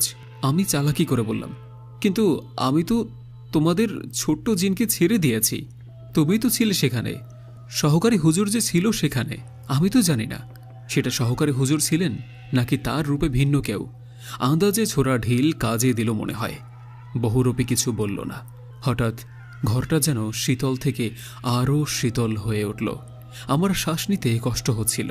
এমন সময় ঘরের চারপাশ থেকে কোরআনের আয়াতের শব্দ শুনতে পেলাম, কিন্তু এই শব্দ স্বাভাবিক নয়। হাফেজ হয়েও আয়াতগুলো আমার বোঝে আসছিল না। মনে হলো কেউ এগুলো বিকৃতভাবে পড়ছে। বিকট আওয়াজে আতঙ্কে চোখ বন্ধ করে ফেললাম। খুলে দে তোর চোখ, বহুরূপের গর্জন। দেখবি না তোর পাপ? কি করছিস তুই? তার ফলাফল? আমি চোখ বন্ধ করেই আছি। গায়ে আগুনের আঁচড় লাগলো। কিছু না বুঝেই চোখ খুলে ফেললাম। দেখি আমি আমার রুমে নেই। চারপাশটা কেমন অচেনা একটা গর্তের মতো। ঘরটা আর ঘর নেই। আমি একটা অন্ধকার গর্তের মধ্যে শুয়ে আছি। চারপাশে ধাউ ধাউ করে আগুন জ্বলছে। সামনেই আগুনের মাঝে রেজাউলকে দেখতে পেলাম। ও চিৎকার করছে, সাহায্যের জন্য হাত বাড়াচ্ছে। খোরশেদ, আমাকে বাঁচা, ওরা আমাকে নিয়ে যাচ্ছে। আমি এগিয়ে যেতে চাইলাম, কিন্তু পায়ের নিচ থেকে যেন মাটি সরে গেল। আমি পড়ে যাচ্ছি, হারিয়ে যাচ্ছি অতল গভীরে। রেজাউলের চিৎকার বাতাসে মিলিয়ে যাচ্ছে। সেই বহুরূপীর কণ্ঠস্বর শুনলাম, তুই কিভাবে বাঁচবি? নিজেকে বাঁচানোই তো তোর জন্য পরীক্ষা। আমি পড়ে যাচ্ছি, পড়েই যাচ্ছি। হঠাৎ একটা বিকট শব্দ হলো। কেউ যেন দরজায় লাথি মেরে দরজা ভেঙে ফেলেছে। সাথে সাথে চারপাশের সেই ভয়ানক গর্ত মিলিয়ে গেল। আগুন সব নেভে গেল। নিজেকে ঘরেই আবিষ্কার করলাম। হঠাৎ সবগুলো লাইট জ্বলে উঠল। সামনে তাকিয়ে দেখি বিশাল এক সাদা পাগড়ি মাথায়, লম্বা আলখেল্লা গায়ে, সাথে একটা বড় কালো চাদর জড়িয়ে, এক হাতে বড় এক ঝাড়ু, আর এক হাতে একটা কাচের বোতল নিয়ে দরজায় দাঁড়িয়ে আছেন মোহতামিম হুজুর। অবাক চোখে তাকিয়ে রইলাম। এমন তান্ত্রিক মার্কার রূপ কখনো দেখিনি হুজুরের। একটু খুশিও হলাম। হুজুর না আসলে এই বুঝি আমি হারিয়ে যেতাম আগুনের গর্তে। সাথে সাথেই আরও অবাক হলাম মোহতামিম হুজুরের পিছনে দাঁড়িয়ে সহকারী হুজুর, তার পেছনে রেজাউল। তার মানে ভিতরে থাকা দুজনেই নকল। হুজুরকে দেখেই ঘরের ভেতরে থাকা সাদা জুব্বাওয়ালা বহুরূপীর জুব্বা খুলে গেল। পুরো রুমে ছড়িয়ে পড়ল তার গা থেকে বেরোনো কালো ধোঁয়া। আস্তে আস্তে তার আসল রূপ প্রকাশ পেল। মাথায় ইয়া বড় দুইটা শিং, মুখ থেকে যেন আগুন বেরোচ্ছে। চোখের মাঝে কোনো মণি নেই, শুধু আগুনের গোলা। সারা দেহে এক ফোঁটাও মাংস নেই, কোনো হাড়ও নেই। পায়ের নিচ থেকে আগুনের লেলিহান শিখা দেখা যাচ্ছে। পুরো শরীর থেকে আগুন থেকে একটু উপরে থাকা লাল কালো ধোঁয়াতেই গড়ে উঠেছে। ভয়ানক সেই চিত্র এখনো ভেসে ওঠে চোখে। সেদিনই প্রথম অরিজিনাল শুরুতে জিন দেখি। দ্বিতীয়বার দেখি দাখিল পরীক্ষার সময় হোস্টেলে থাকতে। সেটা নিয়ে অলরেডি পোস্ট করা আছে। বৃহস্পতির রাত নামে। ঝাড়ু দিয়ে সজোরে ঘরের চৌকাঠে একটা বাড়ি মেরে মোহতামিম হুজুর ঘরে ঢুকলেন, সাথে সহকারী হুজুর ও রেজাউল। এই রেজাউলকে বিছানায় মোতা ডরপক ভাবতাম। আজ ওর চোখে কোনো ভয় নেই। তিনজন ঘরে দরজা লাগিয়ে দরজার সামনেই ঠায় দাঁড়িয়ে রইলেন। ডান পাশের আরেক নকল সহকারী হুজুর তার রূপের কোনো পরিবর্তন করল না। এক কোনায় গিয়ে জড়সড় হয়ে বসে পড়ল। মোহতামিম হুজুর চেঁচিয়ে বললেন, আজ আর তোর রক্ষা নেই। অনেক জ্বালিয়েছিস আমাদের, তোর জন্য তিনজন মারাও গিয়েছে। তুই কিভাবে রেহাই পাবি আজ? কালো সেই বজ্জিন আর মোহতামিম হুজুর মুখোমুখি। সহকারী হুজুর দরজার সামনে। রেজাউল আমার কাছে চলে এসেছে। নকল সহকারী হুজুরটা ঘরের দক্ষিণ পশ্চিম কোণায় জড়সড়ভাবে বসে আছে। হুজুরের সাথে কালো জিনের এক প্রকার রেশারেশি শুরু হয়ে গেল। কালো জিনটা রাগে গর্জে উঠল। আগুন ঝরা হাত বাড়িয়ে হুজুরকে থাবা মেরে ধরতে গেলে হুজুরের একটা ঝাড়ুর বাড়িতে জিনের ডান হাত হাওয়ায় মিলিয়ে গেল। এবার জিনটা আরও খেপে গিয়ে ঝাঁপিয়ে পড়ল হুজুরের ওপর। হুজুর উচ্চ আওয়াজে মন্ত্র পড়ে বোতলের মুখ খুলে দিলেন। জিনের পা আস্তে আস্তে বোতলের মধ্যে ঢুকে যেতে লাগলো। এটা দেখে কালো জিনটা বিশাল চিৎকার করে সমস্ত শক্তি দিয়ে হুজুরকে আঘাত করল। হুজুর ধাক্কা খেয়ে দূরে পড়ে গেলেন। হাত থেকে ঝাড়ু ছিটকে গেল। অমনি সহকারী হুজুর সেটা তুলে নিয়ে এক লাফে জিনের মাথা বরাবর বাড়ি মারলেন। জিনের কিছু হয়েছে কিনা জানি না আমি, কিন্তু সহকারী হুজুর দরজা থেকে সরে যাওয়ায় ভাঙা দরজার কপাট খুলে গেল। সুযোগ পেয়েই ঘরের কোণে জবুথবু বসে থাকা সেই নকল সহকারী হুজুর এক দৌড়ে দরজার বাহিরে চলে গেল। দরজার বাহিরে গিয়েই সে তার আসল রূপে আসলো। সেই রূপে তাকে দূর থেকেই দেখছিলাম সেই প্রথম রাতে, রজনীগন্ধার ঘ্রাণওয়ালা রাতে। মেয়েটি ছিল মায়াবী আর অসম্ভব সুন্দরী। গায়ের রং ছিল দুধের মতো সাদা, উজ্জ্বলতা যেন সূর্যের প্রথম আলো। বড় আর গভীর চোখ দুটো ছিল যেন সজল আর রহস্যময়, ঠিক যেন কোনো গল্পে লুকিয়ে রেখেছে। ঘন কালো চুল কোমর ছড়িয়ে নেমে গিয়েছে, হালকা বাতাসে নড়ছিল। মনে হচ্ছিল মেকআপ করে বিউটি পার্লার থেকে সদ্য বের হইয়া কোনো ক্রিস্টিয়ান বিয়ের কোণে দাঁড়িয়ে আছে আমার সামনে। তার পোশাক ছিল সাদার উপর রূপালি কারুকাজ করা, যেন চাঁদের আলোয় ঝিলমিল করছিল, অথচ আকাশে কোনো চাঁদ নেই। ঠোঁটের কোণে ছিল মৃদু হাসি, যা একদিকে মুগ্ধ করছিল আর অন্যদিকে অজানা শঙ্কা তৈরি করছিল। এত কাছে থেকে এই প্রথম কোনো সুন্দরী পরী দেখলাম। পরী মানে মেয়ে জিন আর কি। রেজাউল চেঁচিয়ে উঠল, এটাই সেই মেয়ে যে আমাকে কামড় দিয়েছিল। ওদিকে হুজুর কালো জিনের সাথে দস্তাদস্তি করছে। কালো জিন যখন দেখল মেয়ে জিন পরীটা ঘরের বাহিরে বের হয়ে গিয়েছে, তখন সে বিকট আওয়াজে উপহাসের একটা হাসি হাসল। মোহতামিম হুজুরও তখন বাহিরে তাকালেন, দেখলেন মেয়ে জিনটা ঘরের বাহিরে চলে গিয়েছে। রাগে সহকারী হুজুরকে একটা ঝাড়ি দিলেন, আপনাকে দরজায় রেখেছিলাম, আপনি এখানে কেন? সহকারী হুজুরও কোনো রিপ্লাই দিলেন না। তখন সেই কালো জিন হাসতে হাসতে শরীরকে নিস্তেজ বানিয়ে ফেলল। তখন অনায়াসেই হুজুরকে বোতলে ভরে বোতলের মুখ শক্ত করে বন্ধ করে ফেললেন।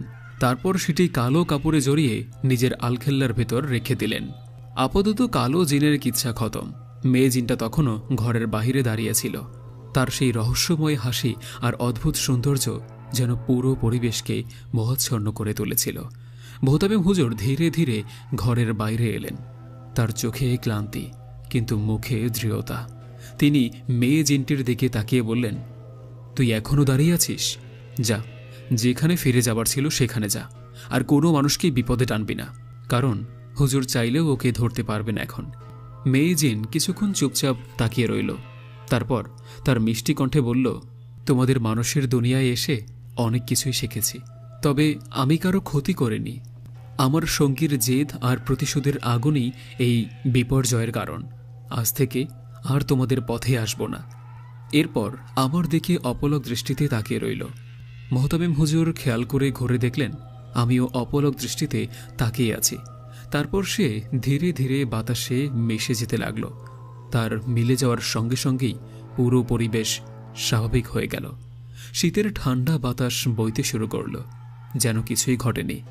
হুজুর দরজা বন্ধ করে আমাদের দিকে ফিরে বললেন, আজ রাতে তোমরা যা দেখেছ তা নিজের মধ্যেই রাখবে, কাউকে বলবে না, আর আল্লাহর উপর ভরসা রাখো। এইসব ফিতনার পেছনে ছুটো না। রেজাউল আর আমি মাথা নেড়ে সম্মতি জানালাম, কিন্তু মাথায় তখনও সেই চাহনির নেশা। ভাবলাম কালো সেই জিনের কিচ্ছা শেষ, এবার আর কোনো ভয় নেই। মনে মনে খুশিও হলাম, কিন্তু মোহতামিম হুজুর খুশি নন। জিজ্ঞেস করলাম, কি হয়েছে? হুজুর বললেন, যার জন্য এত কিছু করা তাকেই ধরতে পারলাম না। কথাটা বুঝিনি। বিস্তারিত জানতে চাইলে হুজুর বললেন, সেদিন থেকে আজ পর্যন্ত ঘটে যাওয়া সব কাহিনীর মূলে ওই মায়াবী ও মিথ্যে বলে চলে গেল। আমারও মনে পড়ল সেই রজনীগন্ধার ঘ্রাণের রাতের কথা। সেদিন সবচেয়ে বড় ভুল ছিল আমার। এই পেতনিকে রেজাউলের রক্ত খাওয়া থেকে বাঁচিয়েছিলাম।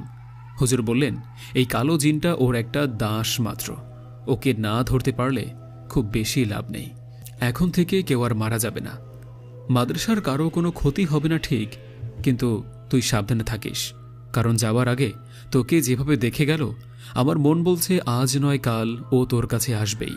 শুনেছি সেই রাতের পর আর কখনো মেয়েটাকে মাদ্রাসায় দেখা যায়নি, কারণ কিছুদিন পরে আমিও মাদ্রাসা থেকে চলে আসি। 2011 সালের নভেম্বর থেকে ঘটে যাওয়া ঘটনার গতি 2013 সালের নভেম্বরের শেষে হলো আমার মাদ্রাসার ছাড়ার মধ্য দিয়ে।